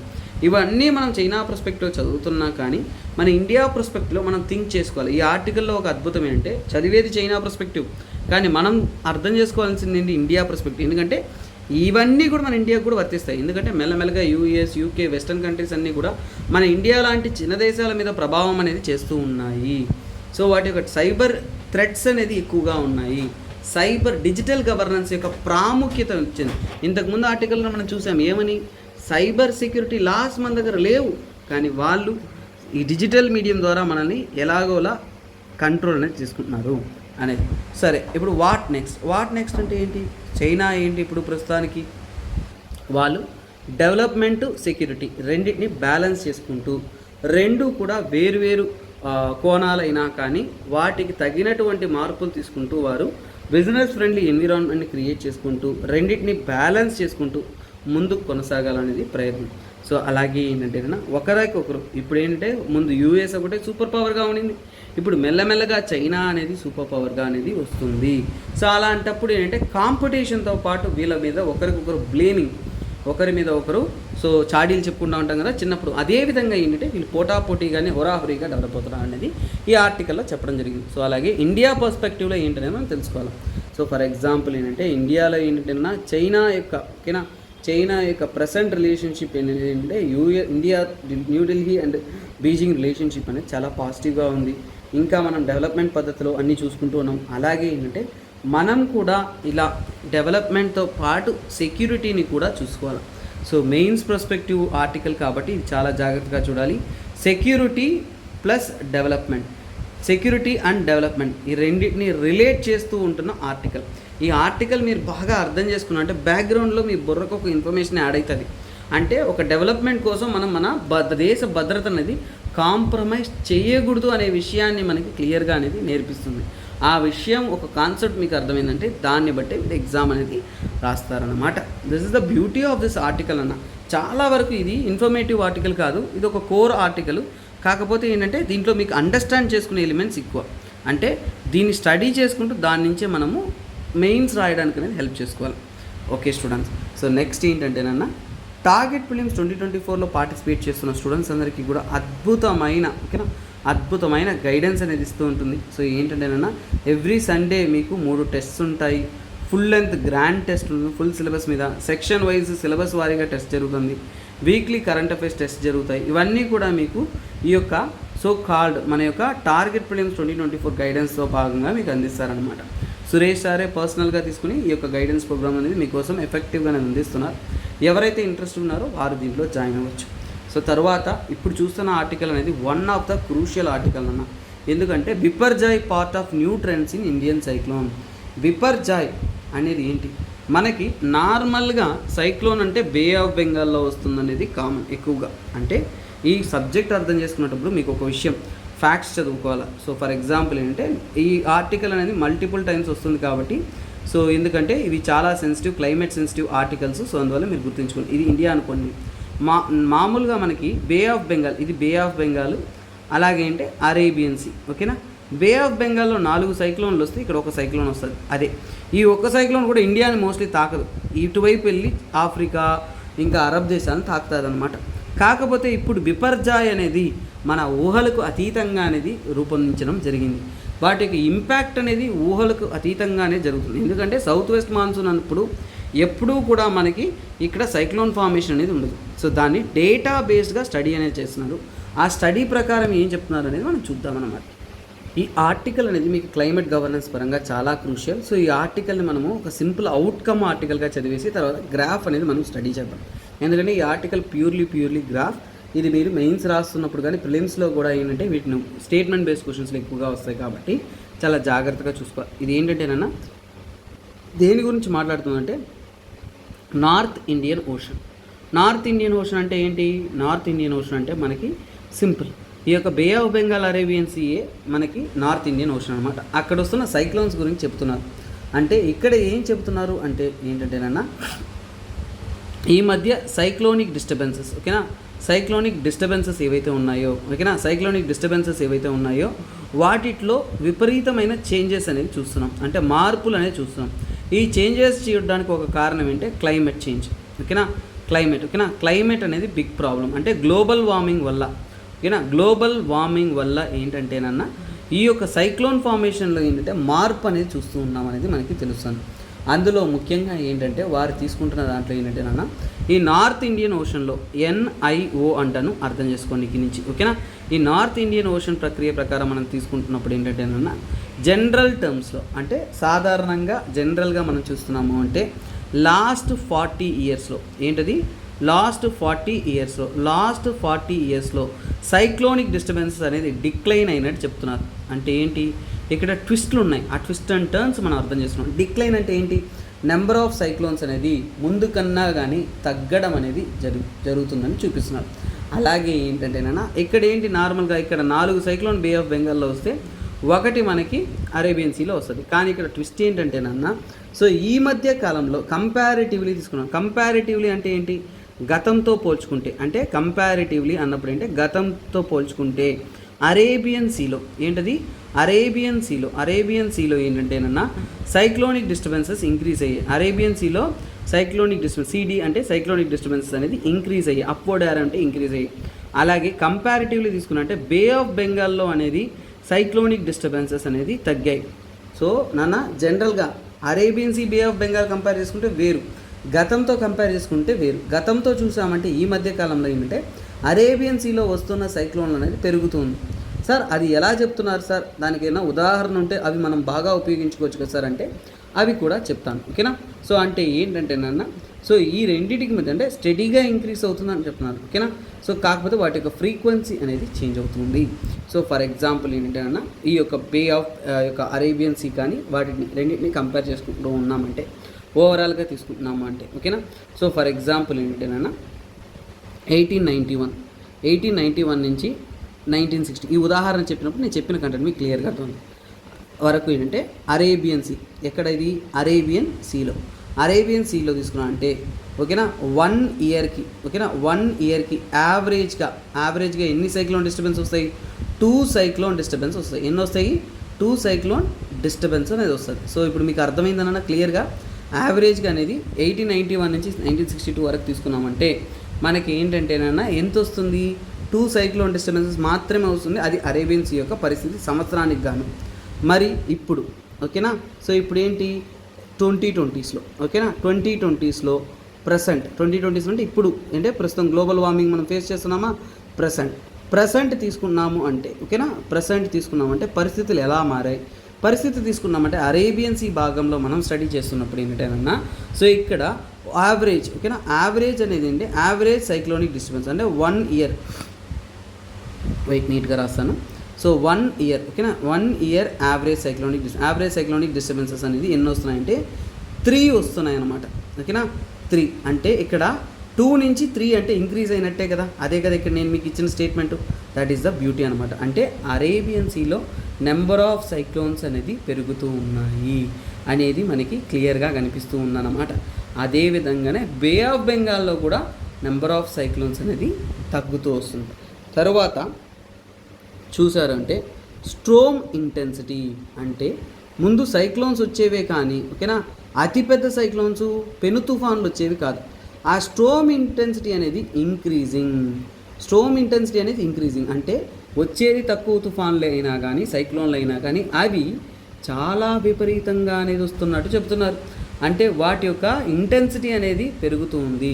అంటే ఫర్ ఎగ్జాంపుల్ ఎలా చెప్తున్నానంటే 1990 ఓకేనా. సో ఫర్ ఎగ్జాంపుల్ ఏంటంటేనన్నా ఈ యొక్క ఓకేనా. సో ఇక్కడ మనం తీసుకుంటున్నామంటే సో ఒకప్పుడు ఓకేనా 1999 అప్పుడు ముందులో ఏంటంటేనన్నా 34% అనేది మనకి ఆ యొక్క సైక్లోన్ ఇంటెన్సిటీ అనేది ఉండేది. ఇప్పుడు ఏంటంటే 52% అనేది పెరిగింది. అంటే ఏంటి, స్ట్రోమ్ ఇంటెన్సిటీ అంతకుముందు 34% అంటే ఇప్పుడు 52% అనేది చేంజ్ అయింది. సో ఇవన్నీ కూడా నేను చెప్పట్లేదు నాన్న. సో ఇవన్నీ కూడా మీరు బాగా చూసారు అంటే ఇక్కడ ఆర్టికల్లో ఇవ్వబడింది. సో ఇక్కడ చూసుకున్నారు అంటే చూడండి, ఇక్కడ డేటాని బట్టి వాళ్ళే చెప్తున్నారు. అంటే ఏంటి ఇక్కడ సో ఓకేనా. సో ఇంతకు ముందున్న డేటాకి ఇప్పుడున్న డేటాకి అంటే చూడండి, data shows about 34% of the all the disturbances originate in Arabian sea become severe cyclone. So ఇక్కడ చూడండి, అంటే 34% సైక్లోన్లు ఏవైతే అరేబియన్ సీలో ఒరిజినేట్ అవుతున్నాయో అవి ఏమైపోతున్నాయి, సివియర్ సైక్లోన్లుగా మారిపోతున్నాయి అన్నమాట. అంటే 34% అరేబియన్ సీలో ఉంటున్న సైక్లోన్స్, ఎక్కడ అరేబియన్ సీలో ఉంటున్న సైక్లోన్స్ అనేది సివియర్ సైక్లోన్స్గా మారిపోతున్నాయి. కానీ ఇప్పుడు 52% అనేది మారుతుంది. అంటే మునుపటికి ఇప్పటికి కంపేర్ చేస్తున్నామంటే చాలా వరకు ఇవి ఏంటంటే సివియర్ సైక్లోన్గా మారుతూ ఉన్నాయి. అంటే ఏంటి, సో దీంతోపాటు ఓకేనా ఇది కంపారిటివ్లీ ఇంక్రీజ్ అయింది, గతానికి ఇప్పటికి ఇంక్రీజ్ అయింది. అదేవిధంగా 34% సైక్లోన్స్ ఓకేనా 34% సైక్లోన్స్ అనేది అరేబియన్ సీలో ఏమవుతున్నాయంటే ఓకేనా అరేబియన్ సముద్రం ఉంటున్న సైక్లోన్స్ అనేది సివియర్ సైక్లోన్స్గా మారిపోతున్నాయి. అంటే వాటి యొక్క ప్రభావం అనేది ఎక్కువగా ఉంది. ఇప్పుడు మనకి డౌట్ వచ్చేది ఏంటి సార్, బే ఆఫ్ బెంగాల్ కన్నా కానీ అరేబియన్ సీలో ఈ మధ్య కాలంలో పెరుగుతున్న ఈ యొక్క సైక్లోన్లకి కారణం ఏంటి సార్? సింపుల్ కారణం గ్లోబల్ వార్మింగ్. మన పదాల్లో చెప్పాలంటే గ్లోబల్ వార్మింగ్ అనేది ఏకైక రీజన్, అదే వాళ్ళు చెబుతున్నారు. అలాగే ఏంటంటేనన్నా అరేబియన్ సీ ఏంటంటే ఇంకోటి అంటే అరేబియన్ సీ ఏదైతే ఉంటుందో Arabian sea is warming up. Arabian sea అనేది ఏంటి, వార్మింగ్ అప్. అంటే అరేబియన్ సీ అనేది చాలా వేడిగా అనేది మారిపోతుందని క్లియర్గా చెప్పారు. సో ఇక్కడ చూడొచ్చు 10 years. సో ఇక్కడ చూడండి 10 years ruling average of cyclonic disturbances 1891 నుంచి 2022 వరకు సైక్లోనిక్ యావరేజెస్ అనేది వాళ్ళు తీసుకొస్తున్నారు. సో ఇక్కడ తీసుకొస్తున్నామంటే ఇక్కడ చూడండి ఇది ఇక్కడ సో సైక్లోనిక్ డిస్టర్బెన్సెస్ అనేది మనకి ఏంటంటే ఇక్కడ చూడొచ్చు హౌ ఇట్ ఈస్ వ్యారీయింగ్ అనేది ఓకేనా. తర్వాత తీసుకుంటున్నానంటే 10 years ruling average cyclonic disturbances between originating in 2 basins. అంటే బే ఆఫ్ బెంగాల్లో అరేబియన్ సీలో ఇక్కడ చూసుకొచ్చారంటే సో ఇక్కడ చూడండి బే ఆఫ్ బెంగాల్లో ఏంటి, ఇక్కడ సైక్లోన్స్ అనేది తగ్గుతూ వస్తుంది అర్థమవుతుందా మీకు, ఇక్కడ చూడండి పెరుగుతూ వస్తుంది అర్థమవుతుందా అరేబియన్ సీలో. ఇదే మనకి కంపారిటివ్ డేటా అన్నమాట. సో ఇది తర్వాత ఏంటంటే పెను తుఫాన్ల గురించి డీటెయిల్స్ ఇక్కడ ఇచ్చున్నారు. ఇక్కడ ఏంటంటే పీక్ ఇంటెన్సిటీ అంటే అతిపెద్ద సైక్లోన్స్ ఎంత ఎక్కువగా మనకి రిపోర్ట్ అవుతున్నాయి అనేది. సో ఇక్కడ తీసుకున్నారంటే ఇవన్నీ కూడా ఏంటి నార్మల్ సైక్లోన్స్. ఇవన్నీ చూడండి అక్కడక్కడ డిస్టర్బెన్సెస్గా ఉన్నాయి. కానీ ఇక్కడ చూడండి ఇవి ఈ మధ్య కాలంలో అంటే 2020s ఈ టైంలో తీసుకున్నా అంటే చాలా ఎక్కువ సైక్లోన్స్ అనేది. అంటే ఇక్కడ ఏంటి ఏదో ఒక రేర్గా ఒక పెద్ద సైక్లోన్ వస్తుంది, కానీ ఇక్కడ ఏంటి పెద్ద సైక్లోన్ పెను తుఫాన్లు ఎక్కువగా వస్తున్నాయి అనేది మనకు అర్థమవుతుంది. ఫర్ ఎగ్జాంపుల్ ఇక్కడ చూడొచ్చు రీసెంట్ టైమ్స్లో బిపర్జాయ్, మోచా, టోక్టే, అంఫాన్, క్యార్, ఫనీ, మహా, వర్ధా, నిలోఫర్, చంపాల, ఇవన్నీ ఫైలిన్, ఇవన్నీ తుఫాన్లు. ఈ తుఫాన్ల పేర్లు చూస్తే మనకు అర్థమవుతుంది అంటే పెను తుఫాన్లు ఎక్కువగా వస్తున్నట్టు ఇక్కడ అర్థమవుతుంది. ఇక్కడ చూడండి పెను తుఫాన్లు ఎక్కువగా ఉన్నాయా లేదు, అక్కడక్కడ గిరి, గోను అంటే గత ఒక 50 సంవత్సరాల్లో వచ్చిన దానికన్నా కానీ ఈ గత 20 సంవత్సరాల్లో మనకి ఎక్కువగా పెను తుఫాన్లు ఇక్కడ వస్తున్నాయి క్లియర్గా అర్థమవుతుంది. అంటే ఇవే మనకి పెరుగుతున్న పెను తుఫాన్ల కారణం, పెరుగుతున్న సైక్లోనిక్ డిస్టర్బెన్సెస్లో జరుగుతున్న మార్పుల యొక్క కారణం అనేది అర్థమైంది. సో ఇవన్నీ కూడా జనరలైజ్డ్ స్టేట్మెంట్స్ మనం చదివి గుర్తుపెట్టుకుంటే ఇవే మనము ఎగ్జామ్లో ఉపయోగించుకోవడానికి హెల్ప్ అవుతుంది అన్నమాట. అలాగే స్టూడెంట్స్ మీ అందరికీ ఒక ఇంపార్టెంట్ అనౌన్స్మెంట్ ఏంటంటే యూపీఎస్సీ ఆప్షనల్ ప్రిపేర్ అవ్వాలి అనుకుంటున్న వారందరికీ కూడా ఒక అద్భుతమైన అవకాశం. మీకోసం ఆప్షనల్ ఇన్ఫినిటీ అనేది మనం న్యూ బ్యాచెస్ అనేది లాంచ్ చేస్తున్నాం. మీకు రికార్డెడ్ పద్ధతిలో 20,000 రూపీస్కి ఏంటంటేనా మీకు కోర్సెస్ అనేది అందుబాటులో చేస్తాము. లైవ్ అండ్ రికార్డెడ్ కోర్సెస్ కావాలనుకుంటే మీకు 25,000 రూపీస్ 30th June కంతా కూడా ఈ యొక్క కోర్స్ యొక్క వ్యాలిడిటీ అనేది ఉంటుంది. లైఫ్ టైం వ్యాలిడిటీ కలిగిన courses PSIR, PubAd, sociology, anthropology and Telugu literature అంటే అద్భుతమైన ఆప్షనల్స్ అనేది మీకు అందుబాటులో చేస్తాం. ఎవరైతే ఇంట్రెస్ట్ అయ్యి ఉన్నారో సో వారు ఈ యొక్క కోర్సెస్ తీసుకొని మీ ప్రిపరేషన్ అనేది క్వాలిటేటివ్గా బెటర్గా అనేది చేసుకోవచ్చు అనమాట. మీ యొక్క ఎగ్జామ్ ప్రిపరేషన్ ఇంకా బెస్ట్గా అనేది ఉండడానికి అనేది హెల్ప్ అవుతుంది. సో నెక్స్ట్ ఆర్టికల్ ఏంటంటేనన్నా హెల్త్ ఎమర్జెన్సీ గురించి మాట్లాడుతున్న ఒక విషయం ఏంటంటేనన్నా ఎక్స్పర్ట్స్ అనేది ఒక వార్నింగ్ ఇస్తున్నారు. ఏంటంటే సివియర్ డెంగ్యూ అవుట్ బ్రేక్ అనేది కేరళలో రానున్నది అనేది వాళ్ళు చెప్పున్నారు. అంటే క్లినికల్గా మనము ఖచ్చితంగా ఏంటంటే నిఘా ఉంచాలి. ఎందుకంటే మీకు ఒక విషయం క్లియర్గా చెప్తా చూడండి. అంతకంటే ముందు డెంగ్యూ అనేది మనకి ఒక వైరల్ డిసీజ్ నాన్న. సో అందరికీ తెలుసు. డిసీజ్ డీటెయిల్స్ గురించో నేను చెప్పబోయేది లేదు. సో ఇక్కడ చెబుతున్న ఆర్టికల్ గురించే చెప్తున్నాను. సో ఫస్ట్ ఆఫ్ ఆల్ ఏంటంటే నాన్న, డెంగ్యూలో పలు రకాలు ఉంటుంది. అంటే దాన్ని ఏమంటే స్టీరియో టైప్స్ అంటాం. ఓకేనా. డెంగ్యూలో ఏంటంటే సెరో టైప్స్ అంటారు. ఓకేనా. సెరో టైప్స్ అంటే డెంగ్యూలో సెరో టైప్స్ అనేది ఉంటాయి. ఓకేనా. SCR. ఓకేనా. సెరో టైప్స్ అనేది ఉంటాయి. ఈ సెరో టైప్స్ని ఏమంటారంటే నాన్న, సో యాక్చువల్గా DEN-V1 ఏమంటారు, డెన్-వీస్ అంటారు. దానిలో DEN-V1 ఉంటుంది, తర్వాత DEN-V2 ఉంటుంది. వైరస్లో వేరే వెరైటీస్ అనమాట. ఇలా DEN-V3 ఉంటుంది, DEN-V4 ఉంటుంది. ఈ ఆర్టికల్లో ఏం చెప్తున్నారు అంటే ఈ మధ్యకాలంలో ఏంటంటే ఈ రెండు కూడా కామన్గా ఎక్కువగా స్ప్రెడ్ అవుతూ వచ్చిందనమాట. కాకపోతే 2019 తర్వాత, ఓకేనా, 2019 తర్వాత ఏమైందంటే చేంజెస్ జరిగి DEN-V4 అనేది స్ప్రెడ్ అవుతూ వస్తుంది. ఇక్కడ మన బాడీ అనేది ఏంటంటేనన్నా ఒక డిసీజ్ వచ్చిందనుకోండి, ఓకేనా, ఒక డిసీజ్ వచ్చిందంటే ఆ డిసీజ్ వచ్చిన తర్వాత దానికి ఇమ్యూనిటీ అనేది బిల్డ్ చేస్తుంది. ఏం బిల్డ్ చేస్తుంది? ఇమ్యూనిటీ. అంటే ఆ రోగాన్ని ఎదిరించే శక్తి అనేది మనలో డెవలప్ అవుతుంది. ఆ ఇమ్యూనిటీ అనేది ఏంటంటేనన్నా 1 టైప్కి మాత్రమే జనరేట్ అవుతుంది. అంటే ఈ DEN-V1, ఓకేనా, ఈ DEN-V1 ఏదైతే ఉందో ఆ DEN-V1కి మాత్రమే మనకి ఏంటంటే రోగాన్ని ఎదిరించే శక్తి మనకి వస్తుందన్నమాట. తర్వాత ఇప్పుడు DEN-V4 స్ప్రెడ్ అవుతుంది. అది కొత్త రకం కాబట్టి ఇంతకుముందు డెవలప్ అయిన ఈ యొక్క, ఓకేనా, సో ఈ యొక్క రోగాన్ని ఎదిరించే శక్తి అనేది ఇప్పుడు దీన్ని ఫైట్ చేయడానికి సరిపోదన్నమాట. సో అలాగే ఏంటంటేనన్నా చాలా వరకు కేరళ అనేది హైపర్ ఎండమిక్ అంటారు. హైపర్ ఎండమిక్ అంటే ఎండమిక్ అనే పదానికి అర్థం మీకు తెలియాలి. ఎండమిక్ అంటే ఒకే ప్రాంతంలో ఆ ప్రాంతానికి మాత్రమే ఎక్కువగా ఒక జబ్బు అనేది వస్తుందంటే అదే ప్రాంతంలో ఎక్కువగా రెస్ట్రిక్ట్ అవుతుందంటే దాన్నే మనం ఎండమిక్ అంటాం. సో ఈ 4 రకాలు కూడా ఎక్కువగా మనం చూడగలిగింది ఎక్కడంటే కేరళలో మాత్రమే. హైపర్ ఎండమిక్ అంటే ఈ DEN-V1, V2, V3, V4 లాంటి 4 రకాల డెంగ్యూ వైరస్లు అనేది మనం ఎక్కువగా చూడగలిగింది కేరళలో మాత్రమే. ఈ సీరో టైప్స్ అనేది తన యొక్క ప్యాటర్న్ అనేది సంవత్సరం మారుతూ ఉండడం వల్ల మనం ఏంటంటేనన్నా లైఫ్ లాంగ్ ఇమ్యూనిటీ అనేది తెచ్చుకోలేకపోతున్నాం. ఓకేనా. లైఫ్ లాంగ్ ఇమ్యూనిటీ అంటే మనం ఒకసారి జబ్బును ఫైట్ చేస్తే సరిపోతుంది, జీవితకాలం ఆ జబ్బు నుంచి ఎదిరించుకొని హ్యాపీగా బతికేయచ్చు అంటే లేదు అనేది ఇక్కడ మనకి ప్రూవ్ అవుతుంది. అంటే ఈ ఇమ్యూనిటీ అనేది మనకి ఎలా ఉంది? టెంపరీగా మాత్రమే ఉంది. ఈ రోగాన్ని ఫైట్ చేసేదని మనకి ఏంటంటే టెంపరీగా మాత్రమే ఉందనేది మనకి క్లియర్గా అర్థమవుతుంది. సో ఇలాంటి ఉండడం వల్ల మనకి లైఫ్ థ్రెటనింగ్ కండిషన్స్ అనేది వస్తుందని చెప్తున్నాను. ఓకేనా. లైఫ్ థ్రెటనింగ్ అంటే చాలా డేంజరస్ సిచ్యువేషన్ అనేది జనాలకి అనేది దీనివల్ల వస్తుంది. లైఫ్ థ్రెటనింగ్ కండిషన్స్ అనేది వస్తుంది. సో అలాంటప్పుడు వీటిని ఫైట్ చేయడానికి మనం ఏం చేయాలి? సో అంటే లైఫ్ థ్రెటనింగ్ కండిషన్స్ అంటే ఏంటంటే డెంగ్యూ షాక్ సిండ్రోమ్ అంటారు. ఓకేనా. డెంగ్యూ షాక్ సిండ్రోమ్ అంటారు. ఈ డెంగ్యూ షాక్ సిండ్రోమ్కి చాలామంది గురవుతున్నారు. దీనివల్ల ఏంటంటే చాలా పెద్ద సఫరింగ్ అనేది అవుతుంది. సో దీనికి ముందంచే చర్యలు ఏవైతే ఉన్నాయో వాటిని తీసుకురావాలి అనేది చెప్తున్నారు. సో అంటే చూడండి, మాస్ ఫాగింగ్ అంటే ఏంటి? దోమలు కదా మనకి ఎక్కువగా డెంగ్యూని మనం తీసుకొచ్చి స్ప్రెడ్ చేస్తుంది. ఆ దోమలను అరికట్టడానికి మనకి మార్గాలను ఎత్తుక్కోవాలి.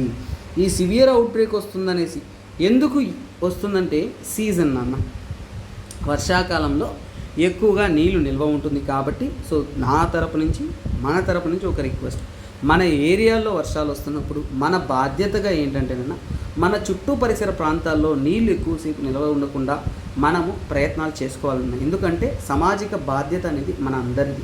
అలాంటప్పుడే మనల్ని మనం కాపాడుకోవడం మాత్రం కాకుండా మన జనరేషన్ని కాపాడుకోవడం మాత్రమే కాకుండా మన పక్కన ఫ్యామిలీ, ఫ్రెండ్స్ అందరినీ కూడా కాపాడుకోవచ్చు. సో నేనే ఎందుకు చేయాలి అనుకుంటే మనం ఏది మార్పు చేయలేము. నేనే చేస్తే చాలు అనుకున్నామంటే మార్పు నువ్వే అవుతారు. ఓకేనా.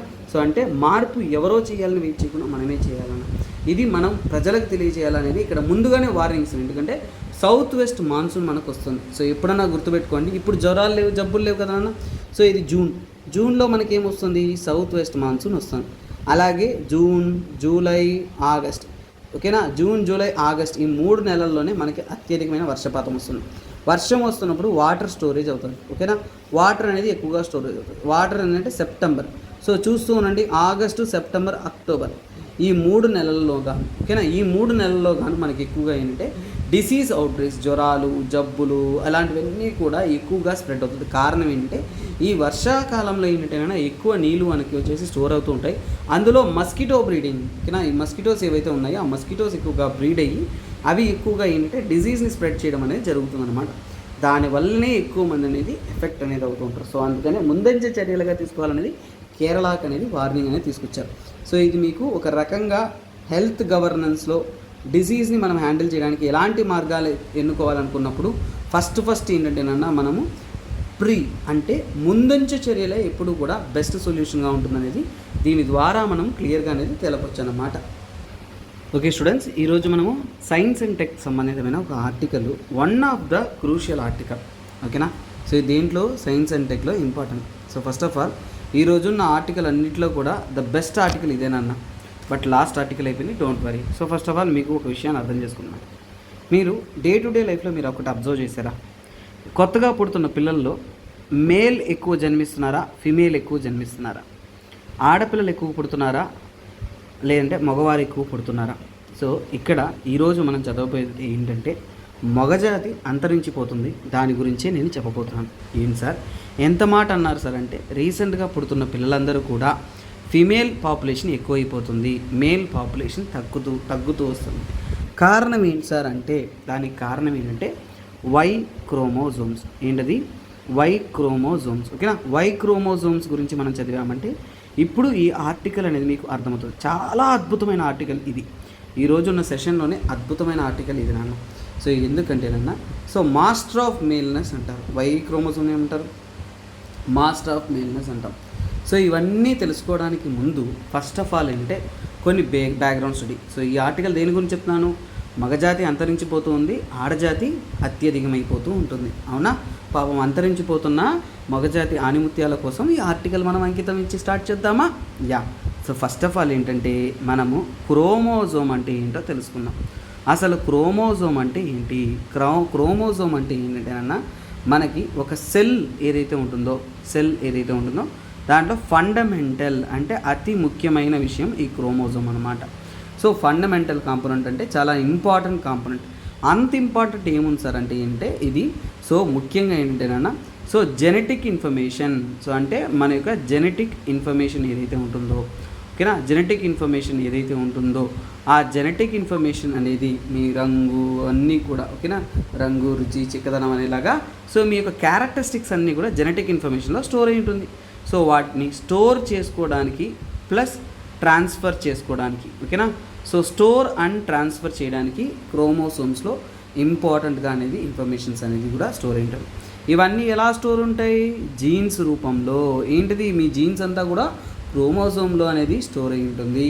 సో దాని ద్వారానే ఏంటంటేనన్నా మీకు మీ యొక్క ఫంక్షన్స్ అంటే ఏంటంటే మీ యొక్క డెవలప్మెంట్ అంటే మీ బాడీలీ డెవలప్మెంట్స్ కానీ అన్నిటికీ కూడా ఏంటంటేనా డెవలప్మెంట్ ఫంక్షన్స్ కానీ ప్రతి ఒక్క దానికి వారు సజెషన్స్ ఇస్తారు. తర్వాత ఇన్హెరిటెన్స్ అంటే మీకు పారంపర్యంగా వస్తున్న గుణాధిశాలు, మీ నాన్న పోలికలు మీకు వస్తున్నాయి అంటారు కదా. సో అలాగే మీ మమ్మీ పోలికలు, మా నాన్న పోలికలు ఇలా అవన్నీ వచ్చేవన్నీ కూడా ఏంటంటే ఇన్హెరిటెన్స్ ద్వారా జబ్బులు ఏదైనా కానీ మనకి ఇన్హెరిటెన్స్ వస్తున్నవన్నీ కూడా ఇక్కడ ఉంటాయి.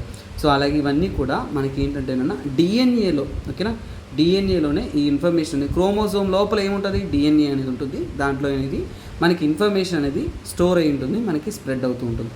సో ఇప్పుడు క్రోమోజోమ్స్ తీసుకుంటున్నారు అంటే ఓకేనా, క్రోమోజోమ్స్లో తీసుకుంటున్నారంటే 2 రకాల క్రోమోజోమ్స్ ఉంటాయి. సో అందులో ఏంటంటే ఆటోసోమ్స్ ఉంటాయి ఓకేనా. సో మీరు ఎక్కే షేర్ ఆటోలు కాదు ఇవి ఆటోసోమ్స్ అనమాట. ఇవి ఏంటి? నాన్ సెక్స్ అంటే సెక్స్ సంబంధితమైన క్రోమోజోమ్స్ కావు, నాన్ సెక్స్ క్రోమోజోమ్స్. ఇందులో ఏంటంటే ఆటోసోమ్స్లో 22 ఉంటాయి, 22 క్రోమోజోమ్స్ ఉంటాయి. అంటే ఏంటంటే హ్యూమన్ డిటర్మినెంట్స్ అంటే మన యొక్క గుణాధిశయాలను ఓకేనా, మన గుణాధిశయాలను డిటర్మైన్ చేసేది ఈ 22 క్రోమోజోమ్స్ అనమాట. మరి ఆటోసోమ్స్ కాకుండా మనకు ఉండేది అంటే సెక్స్ క్రోమోజోమ్స్ ఏంటంటే మనకి మన బయాలజికల్గా మన మేలా ఫిమేలా అనేది డిజైన్ చేసేది ఈ సెక్స్ క్రోమోజోమ్స్లో XX ఉంటుంది, XY ఉంటుంది. XX ఉంటే అది ఏంటంటే ఫిమేల్ ఓకేనా, XY అనేది ఎవరికి ఉంటుంది? మేల్కి అనేది ఉంటుంది. సో ఇప్పుడు అంతరించిపోతున్న ఆణిముత్యాలు ఎవరంటే ఈ Y అన్నమాట. అంటే Y అంతరించిపోతుంది కాబట్టి ఇప్పుడు మనకి సమస్య వచ్చి పడింది. సో ఇప్పుడు క్రోమోజోమ్స్ అంటే ఏంటి? వాటిలో ఏముంటుంది, ఎలా ఉంటుంది అనేది మనకి క్లియర్గా అనేది అర్థమైంది. సో అర్థమైందంటే ఇప్పుడు జరుగుతున్న విషయం ఏంటంటే ఈ వై క్రోమోజోమ్ స్టోరీలోకి వస్తాం. సో చూడండి, మనకి ఇప్పుడు మీకు చాలా వరకు క్లియర్గా డీటెయిల్ అనేది అర్థమైపోయి ఉంటుంది. అంటే సో ఏంటిది క్రోమోజోమ్ అంటే ఏంటి, క్రోమోజోమ్లో డిఎన్ఏ ఉంటుంది, ఇన్ఫర్మేషన్ సింపుల్గా నోట్స్ చేశాను, చాలా సింపుల్గా అర్థమైపోయింది. తర్వాత ఇప్పుడు ఏంటంటే వై క్రోమోజోమ్ స్టోరీలోకి వచ్చాయంటే వై క్రోమోజోమ్స్ ఎప్పుడు ఎవాల్వ్ అయింది, ఎప్పటి నుంచి ఈ వై క్రోమోజోమ్స్ అనేది డెవలప్ అవుతుంది. మనకి సృష్టిలో తీసుకున్నా అంటే ఫస్ట్ మెమల్స్, ఓకేనా, పాలిచ్చే జీవులు ఏవైతే ఉన్నాయో మెమల్స్ అనేది మనకి ఎప్పుడు డెవలప్ అయ్యాయంటే యాన్సెస్ట్రల్ మెమల్స్లో కామన్గా అనేది అంటే 200 నుంచి కూడా, ఓకేనా, 200 నుంచి 300 మిలియన్ ఇయర్స్. సో బాగా చూడండి, భూమి పుట్టింది ఇప్పుడు కాదు, ఓకేనా, భూమి పుట్టింది ఎప్పుడు 4.6 బిలియన్ ఇయర్స్. అందులో రీసెంట్గానే ఈ యొక్క మెమల్ స్టార్ట్ అయ్యాయి 200 to 300 మిలియన్ ఇయర్స్ క్రితం. అప్పుడే ఏంటంటేనన్నా మనకి ఏంటంటే ఈ యొక్క క్రోమోజోమ్స్ అనేది డెవలప్ అవ్వడం అనేది స్టార్ట్ అయిందన్నమాట. సో ఇలా వై క్రోమోజోమ్స్ ఎక్స్ క్రోమోజోమ్స్కి ఒక చిన్న డిఫరెన్స్ అనేది మనం తెలుసుకోవాలి. అంటే ఏంటంటేనన్నా మనం తెలుసుకోవాల్సిన ఒక చిన్న ముఖ్యమైన విషయం ఏంటంటే చూడండి, ఎక్స్ క్రోమోజోమ్స్ అనేది చాలా ఎక్కువ ఉంటాయన్న. ఎక్స్, ఓకేనా, ఎక్స్లో తీసుకున్నారు అంటే మనకి సుమారుగా 1000 దగ్గర జీన్స్ ఉంటాయి, ఓకేనా, 1000 దాకా జీన్స్ అనేది ఉంటాయి. అలాగే వైలో అనేది చాలా తక్కువ జీన్స్ ఉంటాయి. అంటే ఏంటంటే యాక్చువల్గా ఏంటంటే ఎంకోడింగ్ చేసిన తర్వాత 55 జీన్స్ అని చెప్తారు, అన్నీ అనేది ఉన్నాయి. సెల్లో ఏంటంటే సెల్ ఇన్సైడ్లో ఏంటంటే 55 జీన్స్ అనేది ఉన్నాయి, ఓకేనా. సో అంటే ఏంటంటే జెనెటిక్ మెటీరియల్స్లో తీసుకున్నా అంటే ఓన్లీ 2% మాత్రమే ఎక్స్లో అనేది ఉంటుంది. 2003లో ఒక పబ్లికేషన్స్లో అనేది ఇవ్వడం అనేది జరిగింది. సో అంటే ఏంటంటేనన్న ఫర్ ఎగ్జాంపుల్ ఏంటంటే ఈ యొక్క వైలో ఏంటంటే చాలా చాలా తక్కువగా అనేది ఉంది క్రోమోజోమ్స్ అన్నమాట. అంటే జీన్స్ అనేది క్రోమోజోమ్స్లో తక్కువగా అనేది ఉంటుంది. సో అలాగే ఏంటంటేనన్నా ఈ క్రోమోజోమ్స్ ఏదైతే ఉంటుందో వై క్రోమోజోమ్స్ అనేది చాలా చాలా ఛాలెంజెస్ అనేది ఫేస్ చేస్తున్నాయి, అంతేనా. సో అంటే ఏంటంటే ఈ మధ్యకాలంలో వాటి యొక్క డెవలప్మెంట్ కానీ వాటికి యూటిలైజేషన్ కానీ అలాగే ఏంటంటేనన్నా ఇవి ఏమంటారంటే ఈ యొక్క వై క్రోమోజోమ్స్ అనేది ఏంటంటే జువెనైల్, ఓకేనా, జువెనైల్ జువెనైల్ డెలింక్వెంట్, ఓకేనా, జువెనైల్ డెలింక్వెంట్ అంటారు, ఓకేనా. జువెనైల్ డెలింక్వెంట్ అంటే అంత ఈజీగా మిగతా వాటితో కంబైనింగ్ కాదు అన్నమాట. సో ఇక్కడ చూసారు చూడండి, ఇక్కడ నేను చెప్పే estimated 200 to 300 million years common ancestor of mammals నుంచి వచ్చాయి. అలాగే వీటికి ఏంటి యునిక్ జెనెటిక్ కాంబినేషన్ అనేది ఉంటుంది.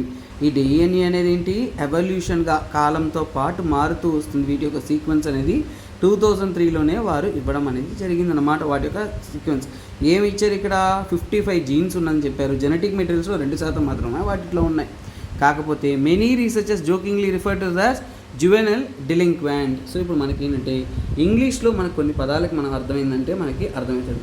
సో డెలింక్వెంట్ అంటే ఏంటి, సో ఫర్ ఎగ్జాంపుల్ ఏంటంటే డెలింక్వెంట్కి మీనింగ్ ఏంటి, డెలింక్వెంట్ అంటే ఏంటంటేనన్నా సో ఫర్ ఎగ్జాంపుల్ ఏంటంటే అవి అంత ఈజీగా అనేది అన్నిటితో మింగిల్ అవ్వడం కానీ ఇలా అనేది చేయదు. అంటే ఏంటి, ఫర్ ఎగ్జాంపుల్ ఏంటంటే ఇవి ఏంటంటే కొన్ని ప్రాబ్లమ్స్లో ఫేస్ చేసినట్టు ఇబ్బందిలో పడుతున్న ఒక క్రోమోజోమే ఇది అనమాట. So among chromosomes thank to the abundance in the repetitive sequence. అంటే ఫర్ ఎగ్జాంపుల్ అంటే తక్కువగా ఉంటాయి వీటి యొక్క నెంబరు, కానీ అవే సీక్వెన్సెస్ రిపిటేటివ్గా అనేది యాడ్ ఆన్ అవుతుంది. కాకపోతే ఏంటంటేనన్నా వీటి యొక్క పొటెన్షియల్ అనేది ఈ క్రోమోజోమ్స్ అనేది అంత ఎఫెక్టివ్గా అనేది ఉండదు, ఓకేనా.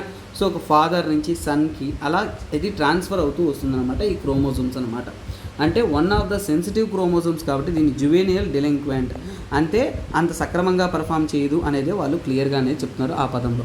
సరే, దీని యొక్క ఇంపార్టెన్స్ ఏంటి సార్, ఈ యొక్క క్రోమోజోమ్ వై క్రోమోజోమ్ యొక్క ఇంపార్టెన్స్ వచ్చారంటే ఓన్లీ సెక్స్ డిటర్మినేషన్ కోసమైనా వేరే ఏమీ లేదా అని చదివామంటే దీనికి చాలా చాలా ఇంపార్టెంట్ ఉంది, ఓకేనా. సో దీని యొక్క ఇంపార్టెన్స్ విషయానికి వచ్చారంటే చాలా విషయాలని ఇది ఇన్ఫ్లుయెన్స్ అనేది చేస్తుంది. ఈ వై క్రోమోజోమ్స్ వల్ల ప్రాముఖ్యత చాలా చాలా ఎక్కువ. ఎందుకంటే మనము చరిత్రాత్మకంగా ఈ వై క్రోమోజోమ్స్ని మనం చదవడం వల్ల ఏంటంటే మన హ్యూమన్ మైగ్రేషన్ అంటే మనిషి యొక్క మనుగడ ఒక ప్రాంతం నుంచి ఒక ప్రాంతానికి మైగ్రేషన్ ప్యాటర్న్స్ కానీ, తర్వాత ఎవల్యూషన్ కానీ, మనిషి ఎలా ఎవాల్వ్ అయ్యారు అనేది కానీ, తర్వాత ఏంటంటేనన్నా మన యొక్క ప్యాటర్నిటీ అంటే ఫాదర్హుడ్ గురించి ప్యాటర్నిటీ, అలాగే మేల్ సంతతి అన్నీ కూడా మనకి తెలుస్తుంది. తర్వాత ఏంటి సెక్స్ డిటర్మినేషన్, ఓకేనా. సెక్స్ డిటర్మినేషన్కి మనకి ఉపయోగపడుతుంది, ఓకేనా. సెక్స్ డిటర్మినేషన్ మాత్రమే కాకుండా మనకి ఏంటంటేనన్నా ఈ క్రోమోజోమ్ అనేది ఏజింగ్, ఓకేనా, ఏజింగ్కి లింక్ అయ్యి ఉంది. తర్వాత ఏంటంటే లైఫ్ స్పాన్ రెగ్యులేషన్, అంటే మనం ఎంతకాలం బతుకుతున్నాము అనేది, ఓకేనా. లైఫ్ స్పాన్ రెగ్యులేషన్స్లో కూడా ఈ యొక్క వై క్రోమోజోమ్ యొక్క ప్రాముఖ్యత, అంటే మీరు ఎంతకాలం బతుకుతున్నారు అనేది కూడా ఏంటంటేనన్నా ఈ వై క్రోమోజోమ్స్ మీదే ఆధారపడి ఉంటుంది. ఎంత మాట ఏంటి సార్ ఇంత మాట అన్నారంటే, యాక్చువల్గా వై క్రోమోజోమ్స్ అనేది మనకి వయసు అయ్యే కొద్ది, ఓకేనా, వై క్రోమోజోమ్స్, ఓకేనా, వై క్రోమోజోమ్స్ అనేది డిక్రీజ్ విత్ ఏజ్, అంటే డిక్రీజ్ విత్ ఏజ్ అంటే వయసు అయిపోతూ ఉందంటే మీకు డిక్రీజ్ విత్ ఏజ్, వయసు అయిపోయే కొద్దీ మీకు వై క్రోమోజోమ్ తగ్గిపోతూ వస్తుంది. కాబట్టి సో అలాగే ఏంటంటేనన్నా ఈ మధ్య ఉంటున్న ఎక్స్ క్రోమోజోమ్స్లో మ్యూటేషన్ మార్పులు చెందుతుంది. కాబట్టి యాక్చువల్గా దాన్ని ఏమంటారంటేనన్నా యాక్చువల్గా లాస్ ఆఫ్ వై, ఓకేనా, లాస్ ఆఫ్ వై, ఓకేనా.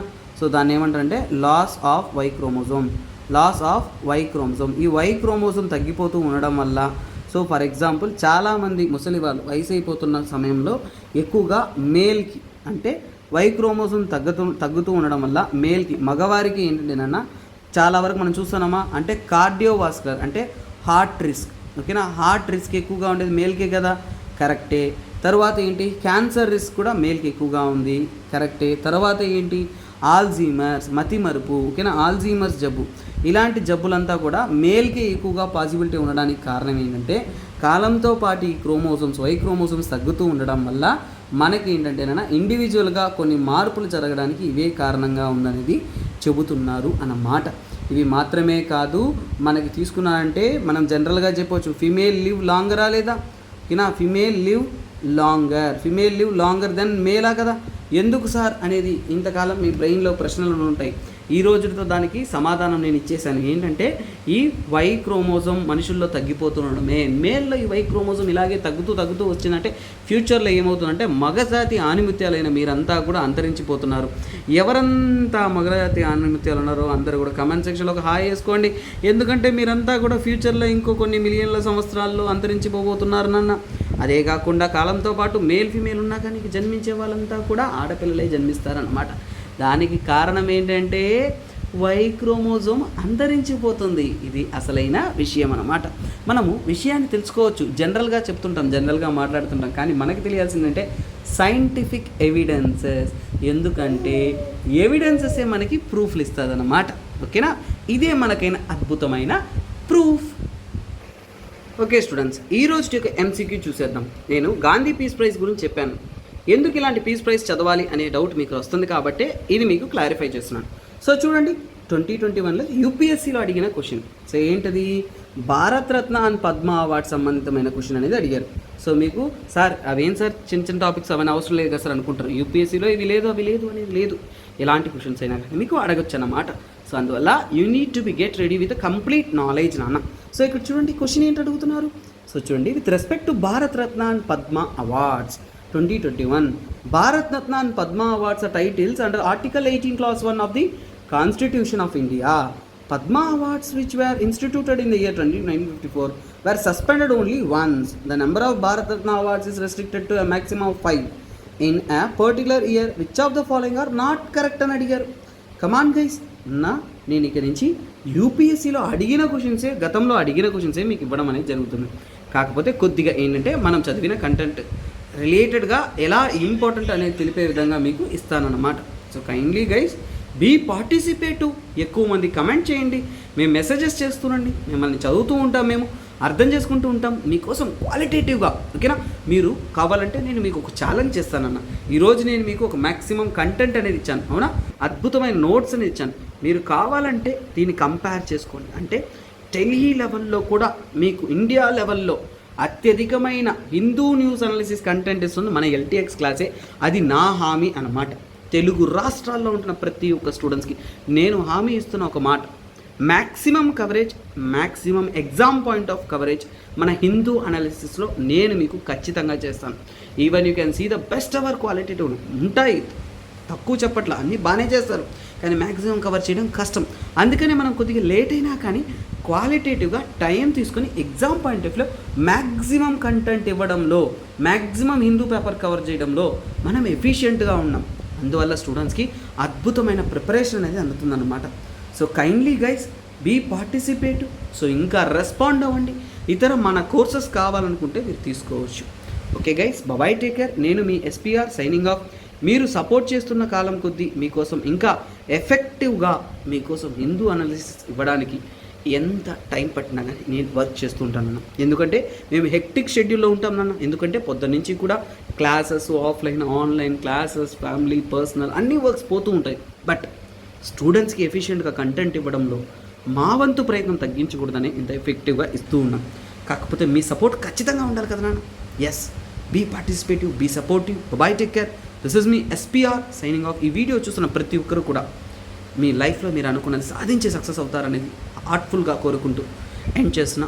Bye, take care. This is me SPR.